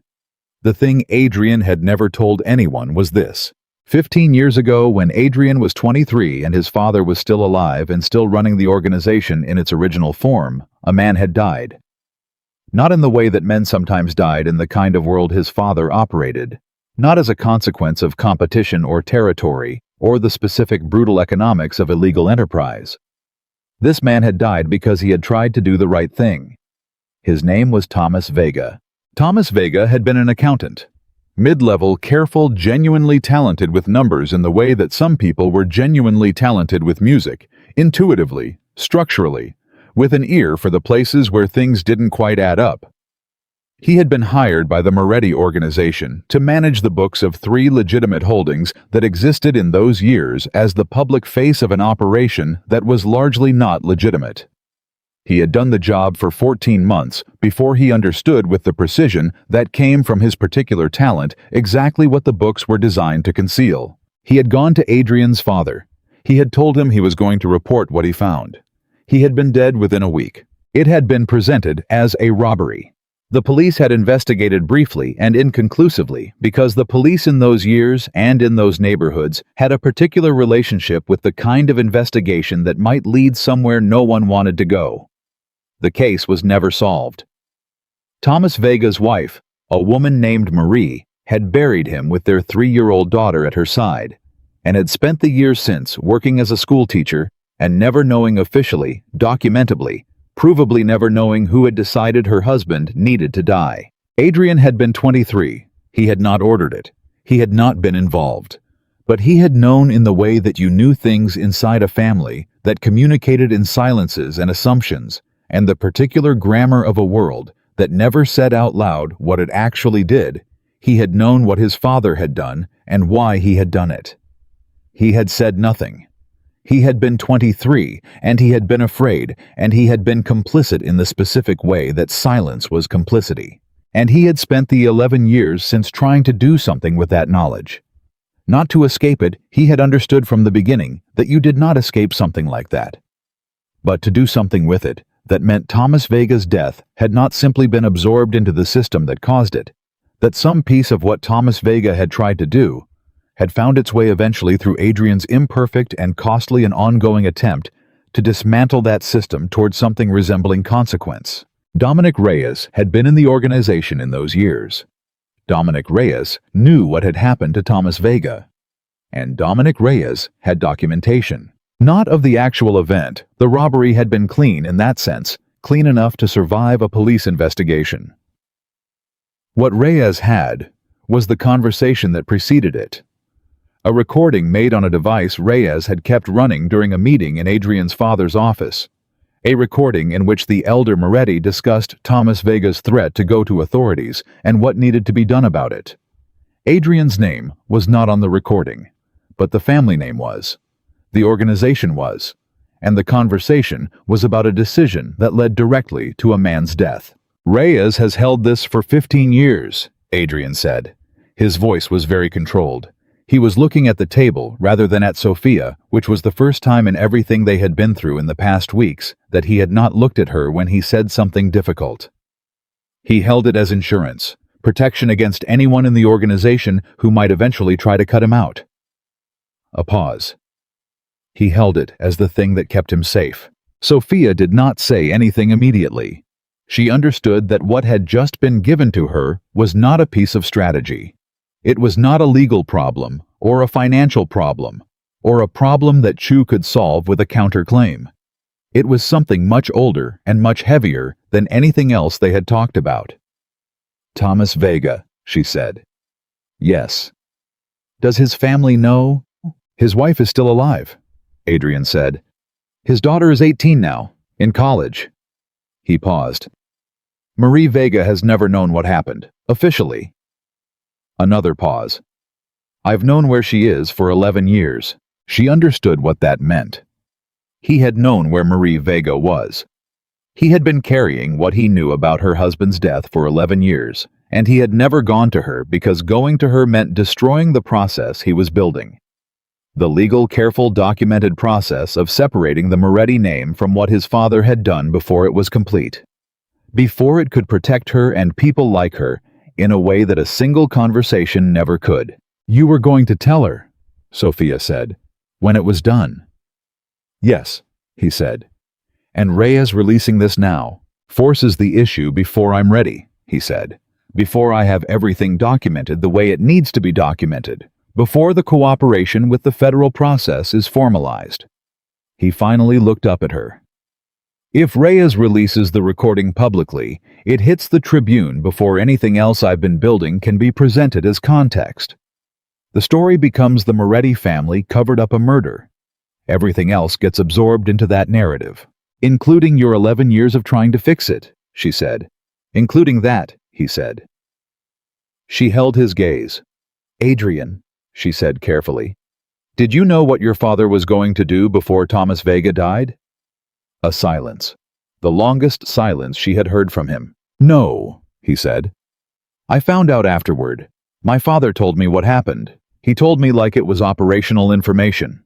Like it was a problem that had been solved. He stopped. He seemed to expect me to feel relief. I think he genuinely thought he was protecting me. Something moved across his face. That was the moment I understood what I had inherited. She sat very still. She was thinking about a 23-year-old man being told by his father that a man who had tried to do the right thing was dead and being expected to receive that as good news. She was thinking about what it cost to carry that forward for 11 years and turn it into something that looked like the work she had been watching him do. She was also thinking about Marie Vega, who had spent 15 years teaching school and raising a daughter and not knowing. What does Reyes want? She said. He wants me to stop, Adrian said. If he releases this, the legal process against him becomes complicated. The story around the Moretti name becomes so poisonous that anything connected to it, including cooperation with federal investigators, becomes toxic by association. He picked up his glass. He wants me to back away from documenting the old structure. Walk away from the process of separating the legitimate organization from the legacy. Let him and the others who are still in the old way of doing things continue operating without my interference. And in return, he keeps the recording private. That's what he's offering Carter to deliver to me, Adrian said. Carter doesn't know he's a messenger. He thinks he's a partner in a negotiation. He set the glass down. He's a way to communicate the terms. Sophia thought. She was doing the thing she had learned to do in the last 3 weeks, not reacting, not feeling her way through, but actually thinking systematically through the structure of what was in front of her. He's made a mistake, she said. Adrian looked at her. Reyes has held that recording for 15 years, she said. For 15 years, it's been his safety. The thing that kept him protected inside the organization and outside it. And now he's used it as leverage. She met Adrian's eyes. The moment he used it, it stopped being protection. It became a weapon, and weapons leave traces. I don't follow, Adrian said. He gave the FBI altered documents, she said. He gave the Tribune the same. He has a signed statement that his own partner provided to you this afternoon. And now he's offering through Ryan to suppress a 15-year-old recording in exchange for you stopping a process you've been running for 11 years. She leaned forward slightly. He's exposed. He's exposed on all of it. Because the moment he made the offer itself is evidence of what he's been holding and why. Adrian was very still. If we document the offer, she said, and we give that documentation to the FBI alongside the signed statement and the original financial records, Reyes isn't a man with a 15-year-old recording of something he can claim is ambiguous. He's a man who used the threat of releasing a homicide-adjacent document as blackmail leverage to obstruct a federal investigation. She paused. Which is its own crime. Adrian looked at her. She watched him working through it. The speed of his mind was visible in these moments, not in the way Ryan's calculation had always been visible as something watchful and self-interested, in the way that someone brilliant processed new information in real time, holding multiple structures simultaneously and testing how they fit. Marie Vega, he said, has to be part of this, Sophia said. Not as a victim to be managed, as a person who deserves to know the truth before it becomes a headline. She held his gaze steadily. That's not optional, Adrian. Not anymore. Reyes has made it not optional. A long silence. I know, he said. I'll go with you, she said. He looked at her with an expression she had seen on his face exactly once before, the night she had said, "You're not," when he told her he didn't want to be doing this alone. The expression of a man encountering something he had stopped expecting. Sophia, he said. You're not doing this alone, she said. We establish that. They called Chu that night.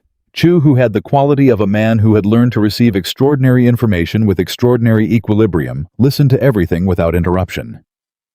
When they finished, he was quiet for exactly 12 seconds. Sophia counted them, and then he said, "This is actually manageable." "How is this manageable?" Adrian said. "Because the recording, even if released, does not constitute proof of criminal activity by you personally," Chu said. "It constitutes documentation of a conversation that preceded a death that was officially ruled a robbery. What Reyes has is damaging by association. It is not prosecutable evidence against you. What you have with the signed statement and the offer of suppression is prosecutable evidence against Reyes." A pause. "The question is, how we sequence the disclosure." "Marie Vega first," Sophia said. "Yes," Chu said without argument. "Marie Vega first. In person with counsel present for both parties before anything becomes public. She deserves to hear this from the people involved, not from a Tribune headline." Another pause. "Can you make contact with her through a private channel before Reyes has any reason to know you're moving?" "Yes," Adrian said. "Then do it tomorrow," Chu said. "I'll file the formal disclosure with the FBI field office at 9 a.m. tomorrow. By the time Reyes understands that the landscape has changed, we will have a 24-hour head start." A pause. "Carter's role in all of this is going to determine what happens to Carter. I'd suggest someone have a direct conversation with him tonight." "Sophia," Adrian said. She shook her head. "Not me," she said. "I've had my last conversation with Ryan Carter." She paused. "James Whitfield. James can reach him. James is the one he'll actually hear." "Does Whitfield know enough?" Chu said. "James knows enough to tell Ryan that the choice is cooperate now or let Reyes use him as the primary exposure," Sophia said. "He doesn't need to know more than that." "Make the call," Chu said. "Tonight." She called James at 11. He was awake. She suspected he had not been asleep and was not going to be asleep for a while. He listened to what she told him, not the details about Thomas Vega, not the full weight of what Reyes was holding, just the strategic reality that Ryan's position was significantly worse than Ryan understood, and that the only path that did not lead to federal charges was cooperation and disclosure. "He's not going to want to hear this from me," James said. "He'll hear it from you," she said, "because you're the one person he's never been able to fully manage. You've known him too long. He can't perform for you the way he performs for everyone else." She paused. "That's exactly why he'll hear it." James was quiet. "Sophia," he said, "for what it's worth, I should have said something earlier. About Ryan, about what I suspected. I should have—" "James," she said. "You're saying it now." A pause. "That's what matters." She heard him breathe. "I'll call him," James said. She ended the call and sat in the kitchen of her Lincoln Park apartment with the lights on, and the city quiet outside, and the specific tiredness of a person who had done the things that needed doing and now needed to be still. Adrian texted at 11:40. "Marie Vega. Tomorrow afternoon." Her attorney agreed to a private meeting. "Chu will be present. Are you still coming?" She typed back. "Yes." She turned off the lights and went to bed and slept, which surprised her. Marie Vega was 51 years old and had, when Sophia and Adrian arrived at the attorney's office at 2 in the afternoon, the specific quality that some people carried after many years of a particular kind of loss. Not broken, not rebuilt into something false, but condensed. Like something had been burned away, and what was left was purely essential. She looked at Adrian when he came in, and she did not look away. She already knew something. Sophia understood that within 30 seconds of sitting down. Marie Vega had been waiting for this room for 15 years, and she did not know its shape or its contents, but she knew that it existed because the body of a woman who had lost a husband to something that never made full sense always knew, even when the mind found ways to not know. Adrian did not send Chu ahead of him. He did not have Marcus present. He sat across from Marie Vega with no one between them, and he told her everything. He told her about Thomas Vega's 14 months with the organization. He told her about what Thomas had found. He told her about the conversation Thomas had with Adrian's father. He did not soften what his father had decided. He did not build a case for why it was more complicated than it was. He said, "My father decided your husband needed to die, and he died. And I found out afterward, and I have spent 11 years trying to build something from what was left that could eventually not make it right. That's not possible, but face it." Marie Vega did not cry. She was very still, the way people were still when something large was moving through them, and crying would be too small for it. When Adrian finished, she was quiet for a long time. "Your father is dead," she said. "Yes," Adrian said. 7 years ago. "And the man who is threatening to release the recording," she said. "He was there."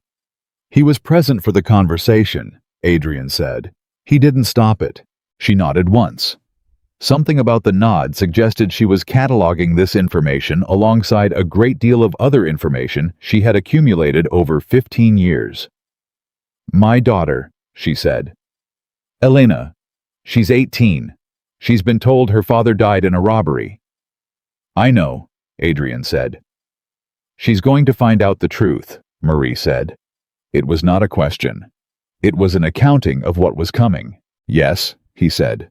"When this becomes public, and it will once the federal process moves forward, she will find out." Marie looked at him steadily. "She's going to need to hear it before then," she said.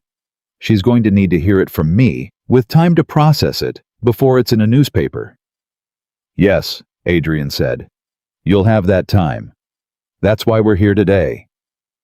Marie Vega was quiet again. Then she said, "What do you need from me?" Adrian looked at her. "Nothing," he said. "This meeting was not about what I need." She looked at him for a long time. "You've been carrying this," she said. "Yes," he said. "For 11 years." "Yes." "That's a long time," she said, "to carry something that wasn't yours to start." Adrian's face did something it had not done in Sophia's presence before. Something cracked open very briefly in it, not breaking, just opening and then closed again. But Sophia saw it, and she understood that Marie Vega had just said the thing that no one in 11 years of working to dismantle his father's legacy had said to him, probably because no one had understood that it needed to be said. "Thomas would have respected what you're trying to do," Marie said. She stood up. "I need to go call my daughter." She looked at Sophia, then back at Adrian. "Thank you for coming here first.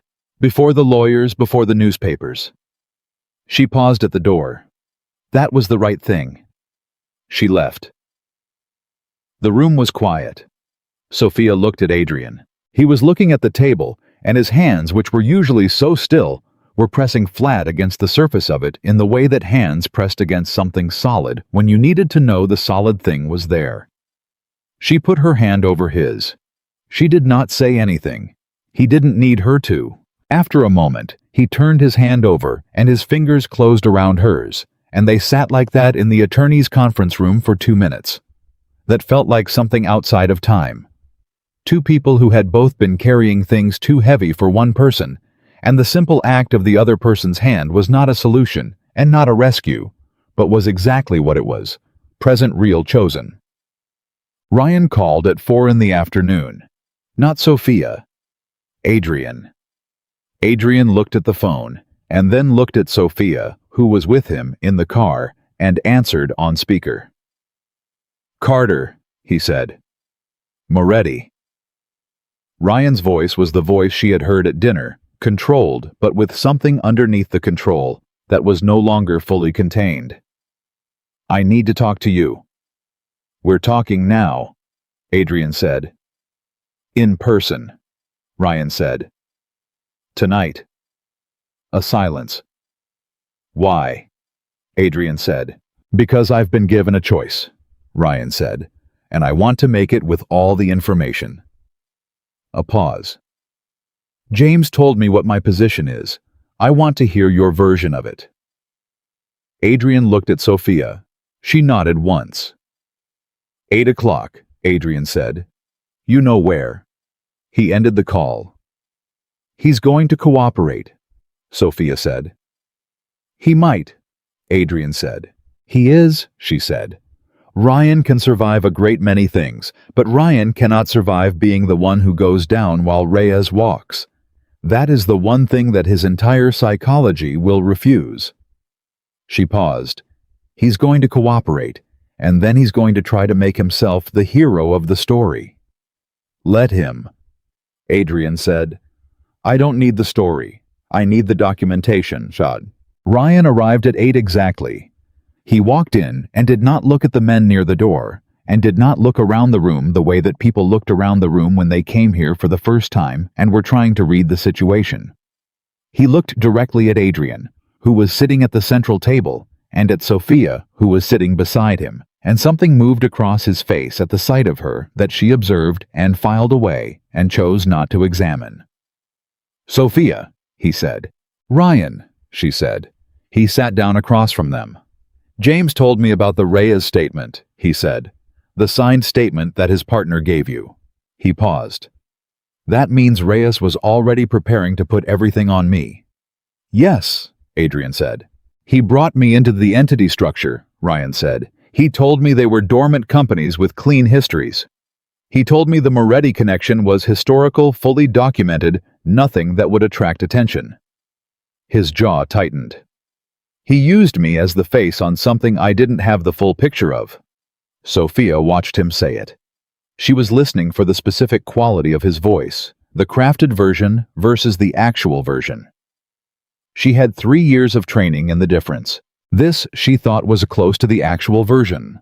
Not all the way.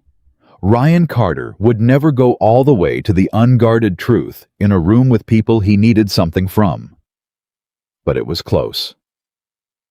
"You knew enough to know it wasn't straightforward," Sophia said. He looked at her. "Yes," he said. "Just that." It was the most honest single syllable he had ever directed at her. "What do you want?" Adrian said. "I want to give you what I have," Ryan said. "The communication between me and Reyes. The emails, the meeting notes, the record of who set up the Kinsey Street entity and who directed the money movement." He looked at Adrian steadily. "I can document every decision Reyes made. I can show you the sequence, how he positioned me, what he told me versus what was actually happening where he gave direction." A pause. "In exchange, I want the federal cooperation agreement. I want to be a cooperating witness, not a subject." Adrian looked at him for a long time. "The complaint against Sophia's license," he said. Ryan's expression shifted. "I'll withdraw it." "Today," Adrian said. "Before you leave this building." "Today," Ryan agreed. "And the communication you had with Victor Hale about routing the complaint." A pause. "I'll provide that documentation," Ryan said quietly. "All of it," Adrian said. "All of it," Ryan said. The room was quiet. "You understand," Adrian said, "that what you provide goes directly to the federal investigation. You understand that I do not control what they do with it or what agreements they offer you. I can facilitate the connection. I cannot guarantee the outcome." "I understand," Ryan said. He looked at Sophia then, really looked at her with the specific quality of a person who had run out of the performance and was looking with their actual eyes. "I'm sorry," he said. She looked back at him. She had thought about this moment, not obsessively, not with the specific injury replay quality that she had learned to recognize as something Ryan's 3 years of management had made habitual in her. But she had thought about it, what she would feel if he said it, what she would say back. "I know," she said. Not, "it's okay." Not, "I forgive you." Not the performance of graciousness that would have been in its own way another version of the management Ryan had taught her to apply to her own emotions. Just, "I know." He nodded once.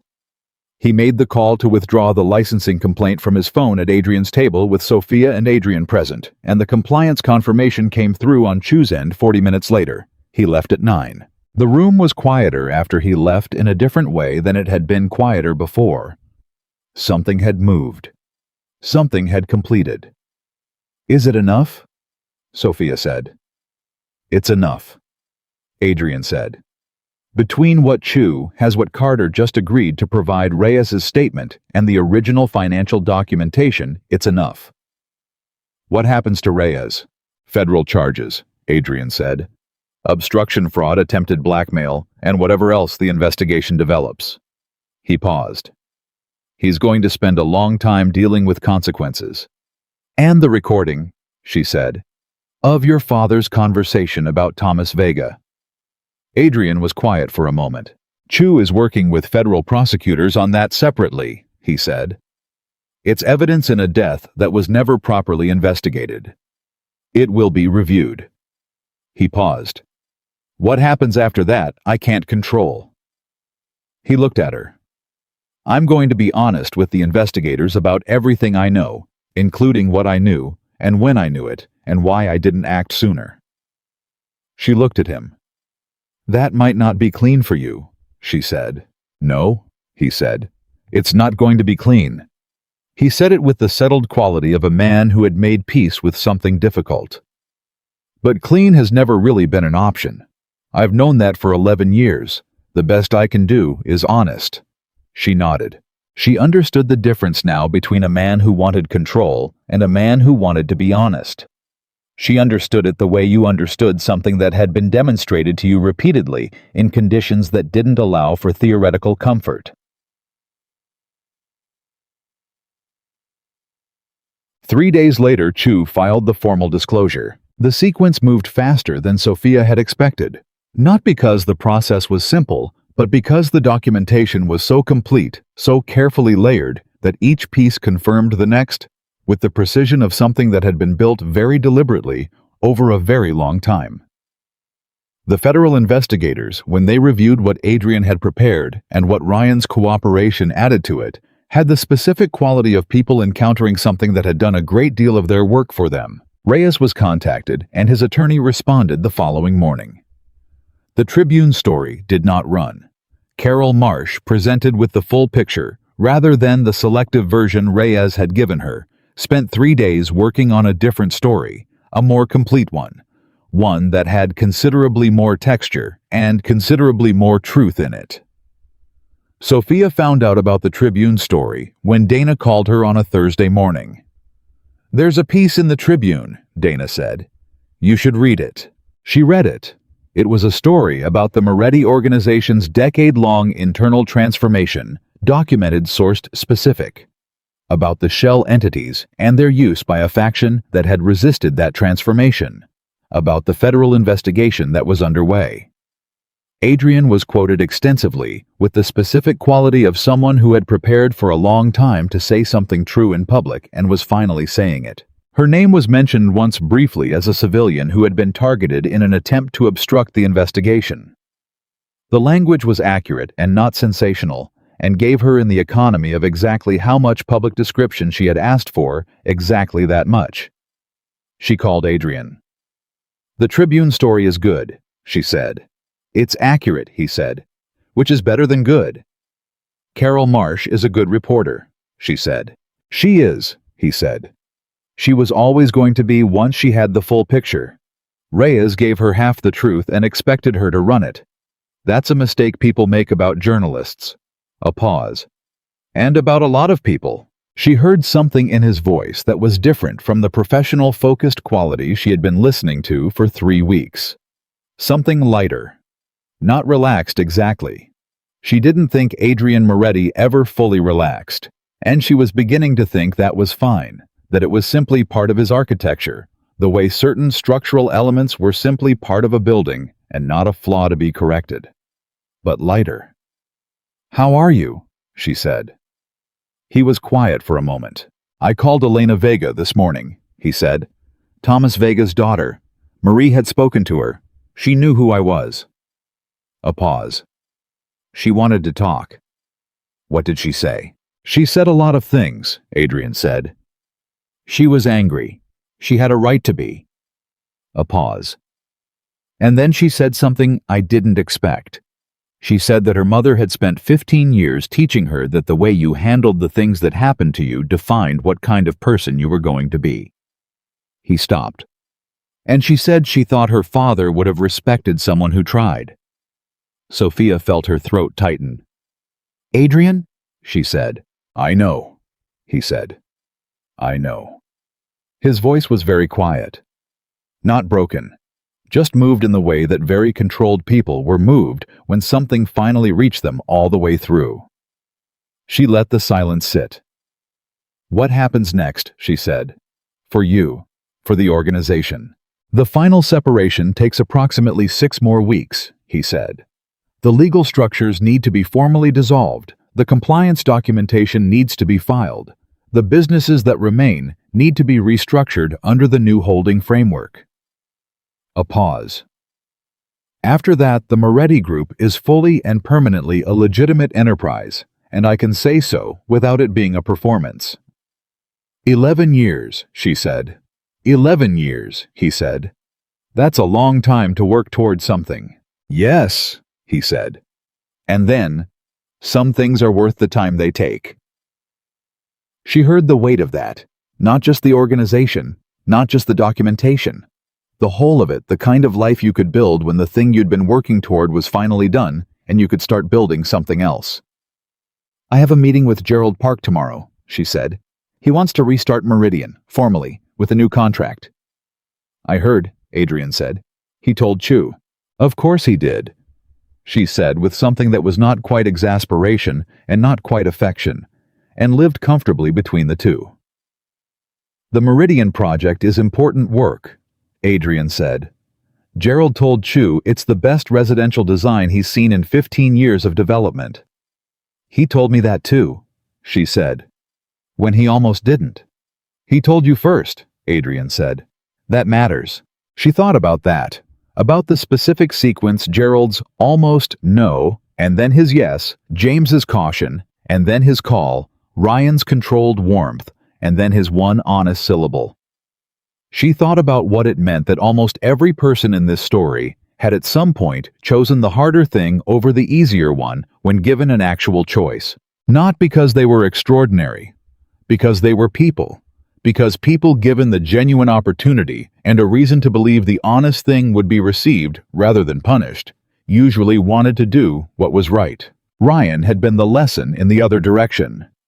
Ryan was what happened when a person organized themselves entirely around self-protection so completely that the person underneath the protection gradually ceased to exist. She had spent 3 years trying to reach the person underneath and had finally understood that in Ryan's case, the protection had become the person. There was no one underneath to reach. That was not something she had failed to find. That was something that had not been there. She had spent 3 years blaming herself for the failure to reach something that didn't exist, and she was done with that. Adrian, she said, I want to ask you something. Ask, he said. In 6 weeks, when the organization is done, when you've filed everything and restructured everything, and you've sat with Chu and the federal people and signed whatever needs to be signed, what do you want the day after to look like? A long silence. She had learned to wait for his long silences without filling them. They were not avoidance. They were the sound of him actually thinking about what he actually wanted to say, rather than what would be received well. I want a morning, he said. That doesn't start with a problem I've been managing for 11 years. A pause. I want a morning that starts with I don't know. Coffee. Something that isn't urgent. Another pause, and when he spoke again, his voice had the quality of someone saying something they hadn't said out loud before. I want a morning that starts with a conversation with someone I want to talk to. She smiled. She was in her Lincoln Park apartment, and he was wherever he was, and she smiled at the wall of her kitchen. That sounds, she said, like something I can work with. She heard him breathe. Sophia, he said.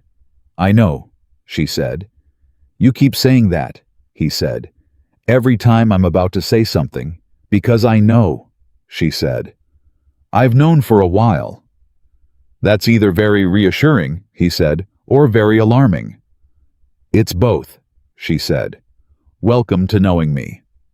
A pause. "I think," he said, "I've been looking forward to that for a while." She felt the warmth of it settle in her chest, not the dramatic consuming warmth of something that arrived all at once and demanded everything immediately, but the specific, solid warmth of something real that had been building for weeks and was ready to be acknowledged. She had not been looking for this. She had been looking for the door on a rainy night. Everything else had been what happened when you walked through it. Two things happened the following week that she had not anticipated. The first was a call from a woman named Patricia Nguyen, who ran a nonprofit that provided legal and housing assistance to women leaving domestic violence situations. Patricia had seen the Tribune story, specifically the single paragraph about Sophia, and she wanted to know if Sophia would be willing to come and speak to a group of women she worked with. Not about the Moretti organization or the federal case. About what it looked like from the inside, the years inside it, the mechanics of how a person could be very smart and very capable and still find themselves in a situation they couldn't see clearly from within. Sophia said yes before Patricia finished asking. The second thing was Ryan. Not a phone call, not a text. A handwritten letter delivered through Chew, which was such an unexpected medium that she stared at the envelope for 30 seconds before she opened it. It was 3 paragraphs. The first paragraph was the kind of apology that came from someone who had been advised to put something in writing for legal reasons, but had in the process of writing it, discovered that they actually meant it. She recognized the tension between the two things in every sentence, and she believed for whatever it was worth that both the legal advice and the actual feeling were present in it simultaneously. The second paragraph was about the licensing complaint. It confirmed the withdrawal, apologized specifically for the harm to her business, and named the months of damage it had caused with the specific, uncomfortable precision of someone who had been instructed to be precise, and found that precision was worse than vagueness would have been. The third paragraph was 4 sentences. I told myself for 3 years that what I did was love. I've spent the last few weeks understanding that it wasn't. I don't know if you need to hear this, but you were never the problem. I was. I am. And I'm sorry. She read it twice. She sat with it. She thought about the specific complexity of what she felt. Not forgiveness exactly. Not yet. Maybe not ever in the full sense, because forgiveness was a process and not a moment, and she was not going to rush it to make herself or anyone else more comfortable. But something adjacent to it. The beginning of a process of setting something down that had been very heavy. She thought about 3 years. About the phone he'd monitored and the friends he'd gradually removed, and the business he'd subtly undermined while publicly supporting, and the version of herself she'd been handed back, piece by piece, in the last 6 weeks. First the business, then the friendships, then the clarity, then the steadiness, then something she didn't have a word for yet. Something she was working toward. Something that looked from a certain angle, like the person she had been before Ryan, and from a different angle, like someone she had never quite been before. She put the letter in a drawer. Not in the trash. Not on display.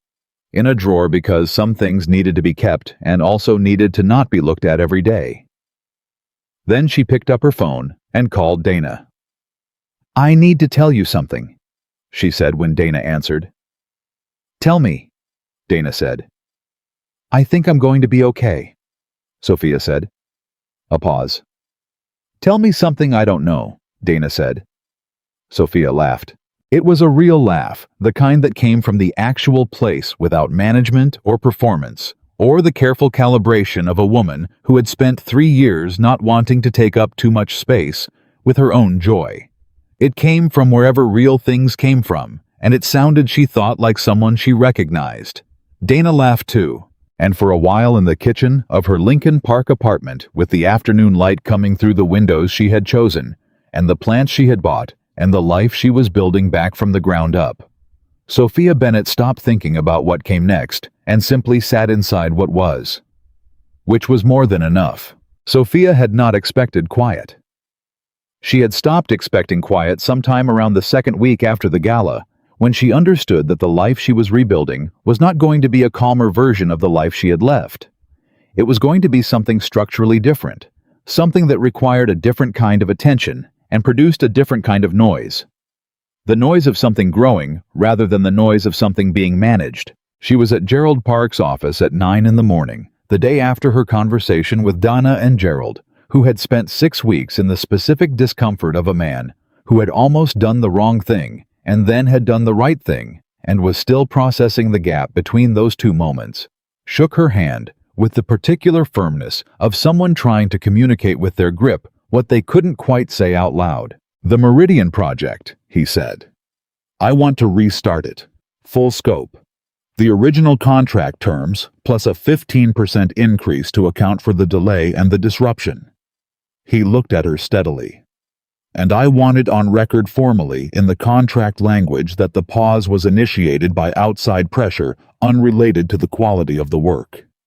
She looked at him. "Gerald," she said. "You don't have to." "I do," he said. "I have to because it's true, and because it needs to be on record before anyone tries to write a different version of it." He paused. "I almost let someone else write the version. I'm not going to let that stand." She nodded. "Then we have a contract to sign," she said. They signed it that afternoon. She sent Dana a photograph of the signature page. Dana sent back 3 words, "I told you." Sophia was smiling when she put her phone away, and the smile stayed on her face for the rest of the day, in the specific quiet way of something that didn't need to perform itself. The Moretti Group's final restructuring was filed on a Tuesday morning, 6 weeks and 2 days after the night Sophia had pushed through a heavy black door in the rain.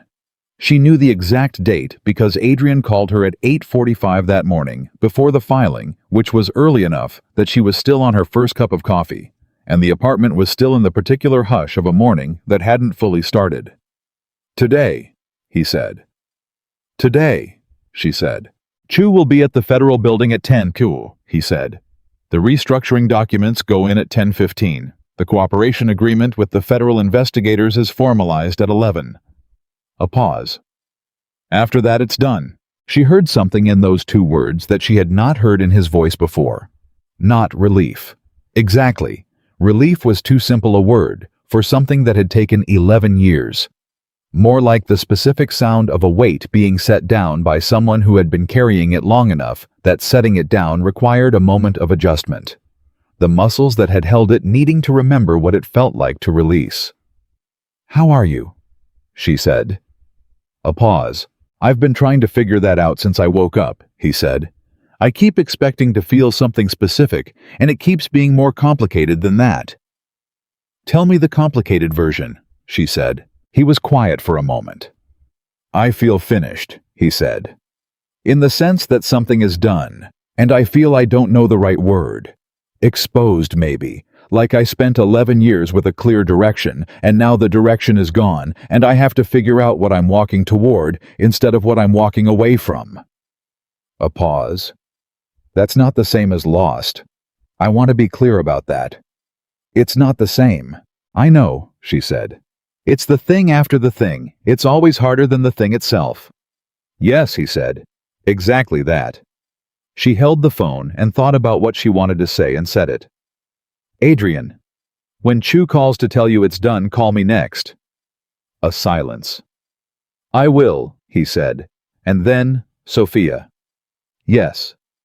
"Thank you," he said. "Not for any specific thing, for all of it." She felt the warmth of it land in her chest and stay there. "Call me when it's done," she said. Baba. He called at 11:47. "It's done," he said.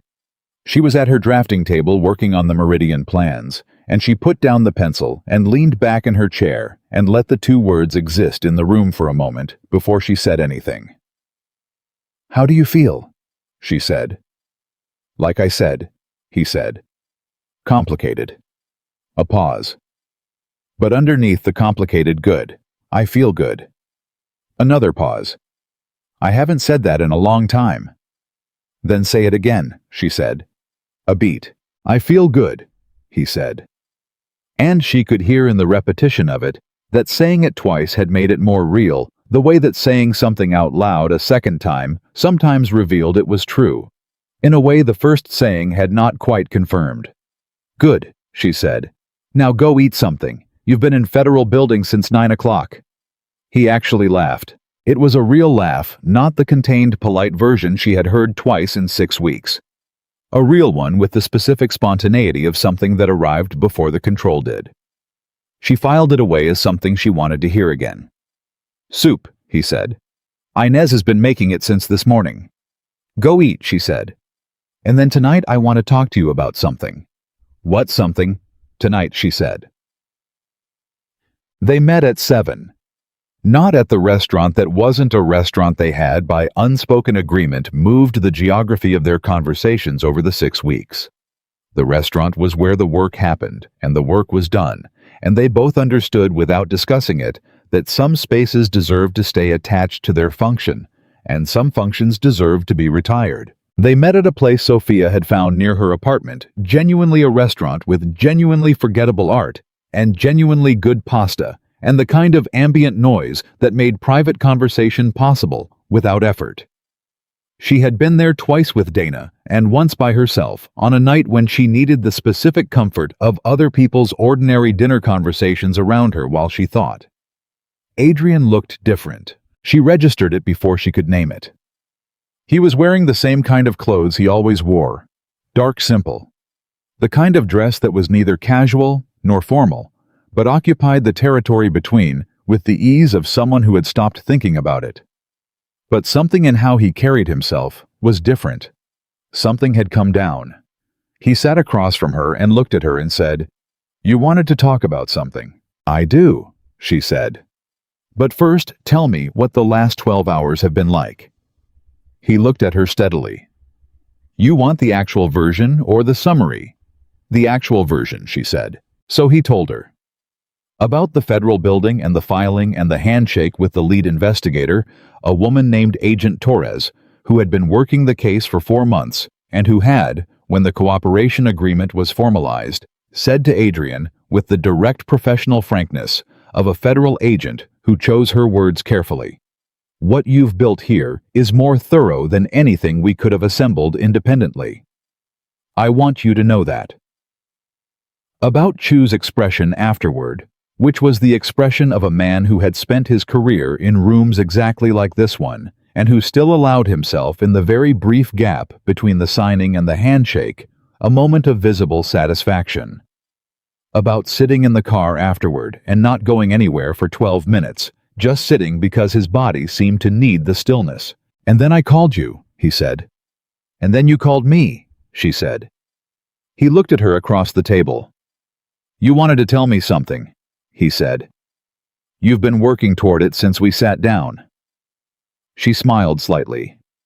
She was learning that he read the structure of her thinking the way she read the structure of spaces, not the surface, but what was underneath, the bones. "I got a call today," she said. "This afternoon while you were eating Inez's soup." "Who from?" "Patricia and Gwyn," she said. "The woman who runs the nonprofit I've been talking to.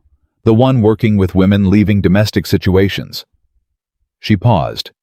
"She wants me to come on in a formal capacity, not as a speaker, as a consultant, specifically around the economic piece, how women rebuild financial independence after situations where their resources were controlled or damaged, using my experience in business and design as a framework." She paused. "1 day a week, more if I want." Adrian looked at her. "What did you say?" he said. "I said I'd think about it," she said. "And then I thought about it for 4 hours, and then I stopped thinking about it because I already knew the answer." She met his eyes. "I said yes. I'm telling you now because—" She stopped. "Because," he said. "Because it's not the kind of thing I would have done a year ago," she said. "I would have talked myself out of it. I would have said it was too much, too public, too connected to things I wanted to put behind me. I would have decided that the smart move was to keep my head down and rebuild quietly, and not make myself a target for anyone who wanted to define me by what happened." "And now," he said, Now I know that keeping my head down was always Ryan's idea, she said. Not mine. She held his gaze. I'm done doing things because they're Ryan's idea. He looked at her for a long time. Patricia Nguyen is going to be very glad you called her back, he said. I know, she said. She picked up her water glass. Now, tell me what you want to do with the Moretti Group. The actual plan, not the legal structure what you want it to be. And for the next hour, over pasta and wine and the background hum of other people's ordinary evenings, Adrian Moretti told her about the company he wanted to build. Not what it had been, not even what it had become in 11 years of careful transformation. What it was going to be now, when the transformation was finally complete, and he could build towards something instead of away from something. The urban development projects he actually believed in. The partnerships he had been deferring until the process was finished. The specific ways he thought a company with the Moretti Group's resources and connections could do things that mattered. He talked the way she had never heard him talk, not strategically, not carefully, not with the particular precision of a man who measured every word for its potential consequence. He talked the way you talked when you were telling someone what you actually cared about. She listened the way she had learned to listen in the last 6 weeks, not for what was being managed, not for the angle, not for what was coming next. Just listening, because what he was saying was worth hearing, and because hearing someone's actual vision was one of the most intimate things you could do with another person if you let it be. When he stopped, she said, "The workforce housing component." He looked at her. "Which part?" "The part where you said you want to do affordable mixed-income development in the Third Ward, and you can't find designers who understand the community context well enough to make it work, instead of just making it look like it works." She held his gaze. "I understand community context. That's what I've always done. Understanding what people actually need from the spaces they live in, not what looks good in a developer's presentation." He was very still. "I'm not looking for charity work," she said. "I'm looking for a project that matters done right with a client who means it." She paused. "Are you a client who means it?" "Yes," he said, without hesitation. "Then we should talk about it," she said. "Professionally, separately from everything else." "Agreed," he said. And then after a pause, "Separately from everything else."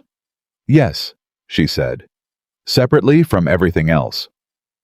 They looked at each other across the table. They both understood what everything else meant.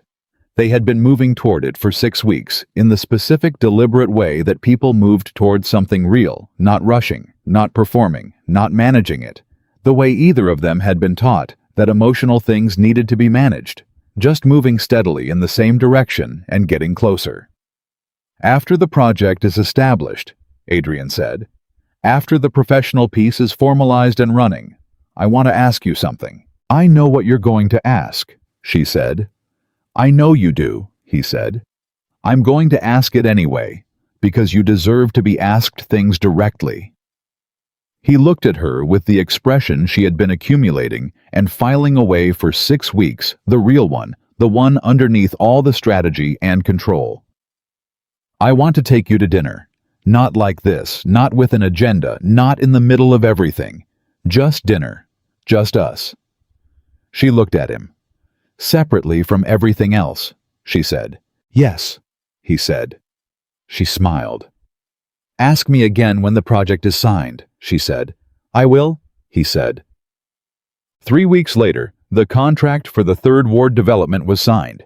It happened in Chu's office, which was where things that needed witnesses happened, and Chu witnessed it with the same professional equilibrium with which he witnessed everything. Though Sophia thought she detected something in the set of his expression that suggested he found the situation on some level pleasing. Adrian called her that evening. "The contract is signed," he said. "I know," she said. "I was there." "Sophia Bennett," he said. "Adrian Moretti," she said. "Will you have dinner with me?" he said. "Saturday. Somewhere you choose. No agenda, just dinner." She stood in her kitchen with the evening light coming through her windows, and her plants on the sill and the Meridian plans on the table, and the Philadelphia fern she had bought herself 3 weeks ago, because she had always loved them, and Ryan had said once, with the careful casualness of someone making a small permanent adjustment to what was acceptable, that he found them messy. "Yes," she said. The dinner was at a restaurant in River North that Sophia had been wanting to try for 2 years, and had never gone to, because Ryan didn't like the neighborhood, which she recognized now as a category of sentence. She was dismantling one at a time. The 100 small places where her preferences had been quietly replaced by his. She wore what she wanted to wear, which was a deep green dress she had bought the week before on a Tuesday afternoon, because it was beautiful, and she wanted it with her own earrings, plain gold warm against her skin. Adrian was there when she arrived. He stood when he saw her, which she found she liked not as a performance of courtesy, but as the instinctive movement of a man who was glad to see her and let his body show it before his control could intervene. "You look," he started. "Thank you," she said, sitting down. "Don't overthink the sentence." He almost smiled. "I wasn't going to." "Yes, you were," she said. "Yes," he said. "I was." The dinner was 3 hours. It was the first time in 6 weeks of almost daily contact phone calls and meetings and crisis management, and the particular proximity of two people who had been thrown into something difficult together and had gotten through it, that they were simply having a conversation. Not about Ryan, not about Reyes, not about federal processes, or licensing complaints or shell entities, or Thomas Vega, or any of the machinery of what had been. They talked about everything else. She found out that he had learned to cook during the first year after his father died, because he had been living alone and had discovered that making food was the one thing that required enough attention to stop the thinking for a while. That he had gotten good at 3 things. Pasta soup, one specific Thai dish he had learned from a cookbook he had never admitted owning to anyone. That the cookbook was still on his kitchen shelf, which meant she knew something about him that the entire city of Chicago did not know, which she filed as a specific kind of intimacy. He found out that she had wanted to be an architect at 19 and had changed to interior design, not because she stopped loving buildings, but because she realized what she actually loved was the way people lived inside them. Not the structure itself, but the inhabited version, the human version. The version that existed after the blueprint became a place where someone actually spent their mornings. That she had a habit of sketching spaces she walked into on any paper available, including twice on restaurant napkins, and that she had thrown both napkins away because she had been with Ryan and he found it embarrassing. That she was not going to throw away any more napkins. He looked at her when she said that last part with an expression she recognized. "What?" she said. "Nothing," he said. "Adrian." "I was thinking." He said that the version of you that threw away the napkins and the version of you that pushed through a door in the rain are the same person. He paused. "That's not nothing. That's the whole thing, actually." She looked at him. "What do you mean?" she said. "I mean that you were already the person who pushes through doors," he said. "Ryan didn't create that. He just buried it for a while, and then one night it got loud enough that it couldn't stay buried." He paused. "I'm glad it got loud." She felt the warmth of it settle somewhere permanent. "So am I," she said. Outside the restaurant, Chicago was doing what Chicago did in the particular season between winter and spring. Not committed to either still cold, but with the specific quality of cold that had lost its authority. The cold that you walked through rather than braced against. They walked. Not toward anything specific. Just walking the way that two people walked when they had been in a restaurant for 3 hours and needed the air, and were not ready for the evening to resolve. She told him about the first session she had facilitated at Patricia Nguyen's nonprofit the previous week. There had been 9 women in the room, different ages, different backgrounds, different situations that had brought them there. Sophia had gone in with notes and a structure, and had 15 minutes in put the notes face down on the table, because what the women in the room needed was not a structure. They needed someone who had been inside the thing they were inside, and had come out the other side, and could describe both territories from direct experience. She had talked for 3 hours, not about Ryan specifically, about the mechanics of it, How the isolation happened so gradually, you didn't see it until you looked back. How the criticism was always framed as help. How the control was always framed as love. How the person who was doing it to you was often simultaneously a person who genuinely believed the frame who had built such a complete story around their own behavior that confronting the behavior felt to them like being misunderstood, unfairly accused the victim of someone else's instability. And then she had talked about what it looked like from the other side. What it felt like to realize your instincts were still there, waiting underneath all the accumulated management. What it felt like to make one decision that was entirely yours and have that decision work. When she finished, one of the women, a woman in her late 40s who had been very quiet for the full 3 hours, had said, "How did you know it was time to go? How did you know the moment was the right moment?" And Sophia had thought about standing in a ballroom in a midnight blue gown with a glass of sparkling water gone warm in her hand and something inside her that had been cross-armed and waiting and saying quietly and finally, "Not tonight." "I didn't know it was the right moment," she had told the woman. "I just knew I couldn't do one more minute of pretending it was fine." The woman had nodded. She had nodded the way you nodded when someone said the thing that had been true for you for a long time and that you had not heard out loud before. Sophia told Adrian all of this as they walked, and he listened. The way he listened fully, without interruption, with the particular quality of attention that she had come to understand, was one of his most fundamental characteristics. The ability to be completely present for what someone was saying, not because it was useful to him, but because he had decided it mattered. "You're going to keep doing it," he said when she finished. "Yes," she said. "More than 1 day a week." "Probably." She paused. "Is that a problem?" "No," he said. "It's not a problem. It's—" He stopped. "Tell me," she said. "It's who you are," he said. "You build things, and you always build them toward the human inside them, the person who's going to be there after the structure is done." He paused. "That's what you're doing with the Meridian Project. What you're going to do with the Third Ward development. What you're doing at the nonprofit." He looked at her. "You've been doing it your whole career. Ryan just convinced you it was smaller than it is." She walked beside him in the cold that wasn't quite cold anymore, and felt something expand quietly in her chest. Not the dramatic expansion of something newly discovered. The quieter expansion of something you had always known about yourself that someone had finally said out loud, in a way that made it more true, more real, more fully owned. "You do that," she said. "Do what he said. See things accurately," she said. "You don't decorate what you see. You don't tell people what they want to hear. You tell them what you actually observe." She paused.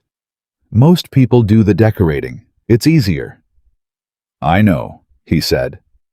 "I learned early that the decorating cost more than it saved." She thought about 11 years of that, of choosing accuracy over comfort in every room, every conversation, every decision. Not because it was easy, but because he had learned what happened when the people around you chose the comfortable version of the truth and called it kindness. "We have that in common," she said. "We both learned it the hard way." "Yes?" he said. They walked a little further. "Adrian," she said. "Yes.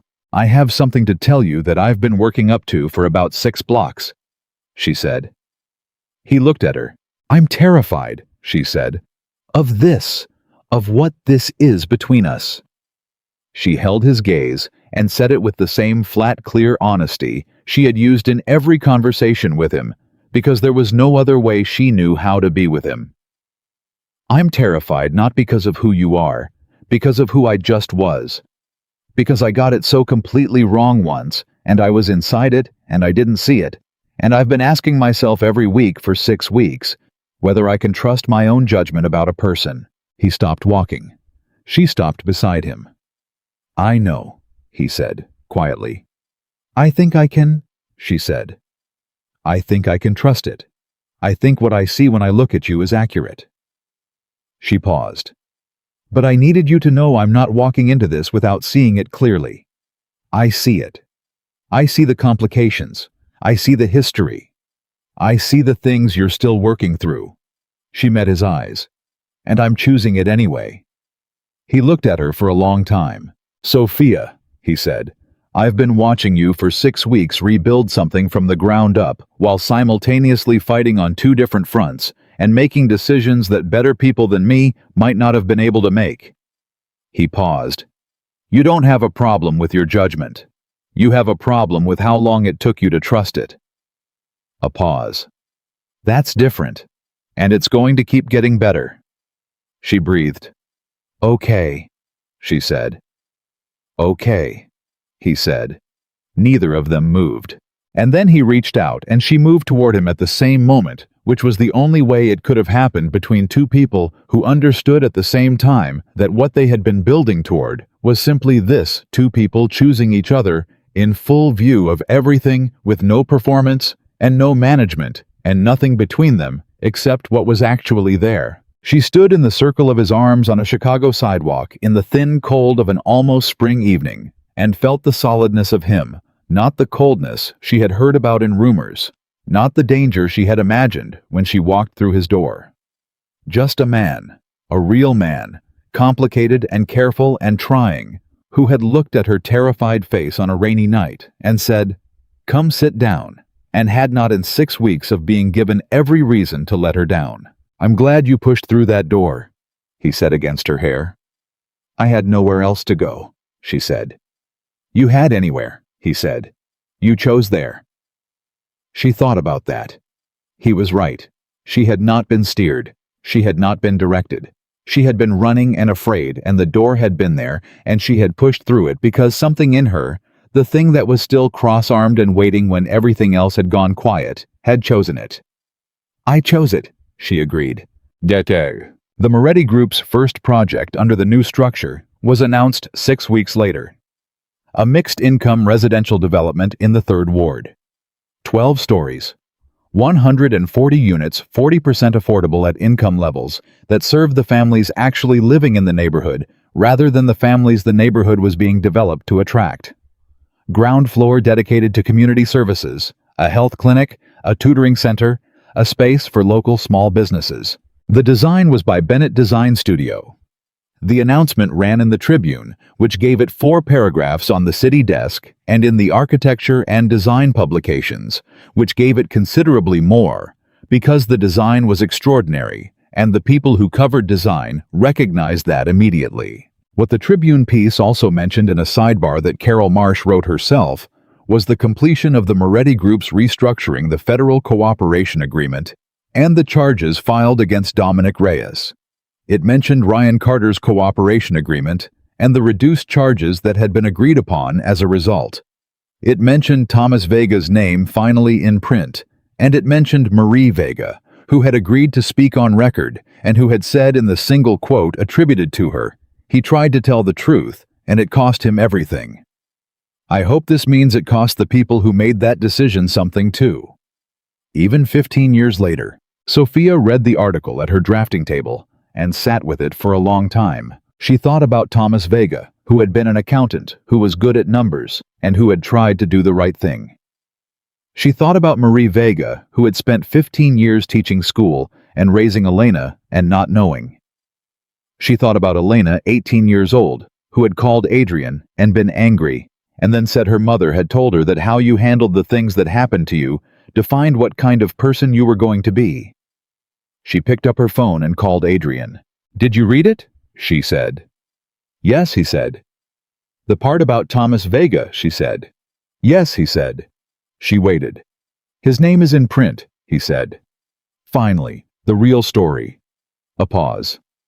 "That's something I thought I'd feel differently about. I thought I'd feel resolved, but it's more complicated than that."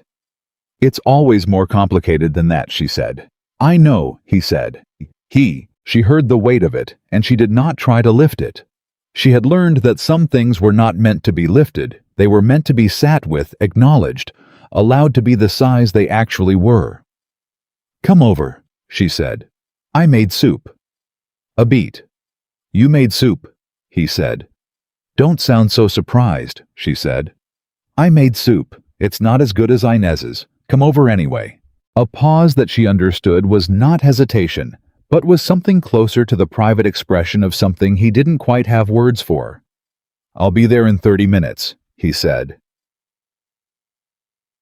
That evening became a kind of evening that she would remember differently from the way she remembered most evenings of the previous 8 weeks. Not because anything dramatic happened. Nothing did. He came over. She had made a soup that was, she would admit later, actually quite good. They ate it at her kitchen table with the meridian plans still spread across one corner and his jacket over the back of her chair and her gold earrings sitting on the counter where she had set them down when she got home. They talked about this project. They talked about Elena Vega, who had texted Adrian that morning. Not a long text. Just 3 words. "Thank you, Elena." They talked about James Whitfield, who had called Adrian's office to say that Ryan had, in the processing of everything, moved out of Chicago, for a period gone to his brother's place in Phoenix, partly voluntary and partly the recommendation of the attorney guiding his cooperation agreement, and that James was, for the first time in many years, not entirely sure who he was, in the absence of the friendship that had defined a significant portion of his adult life.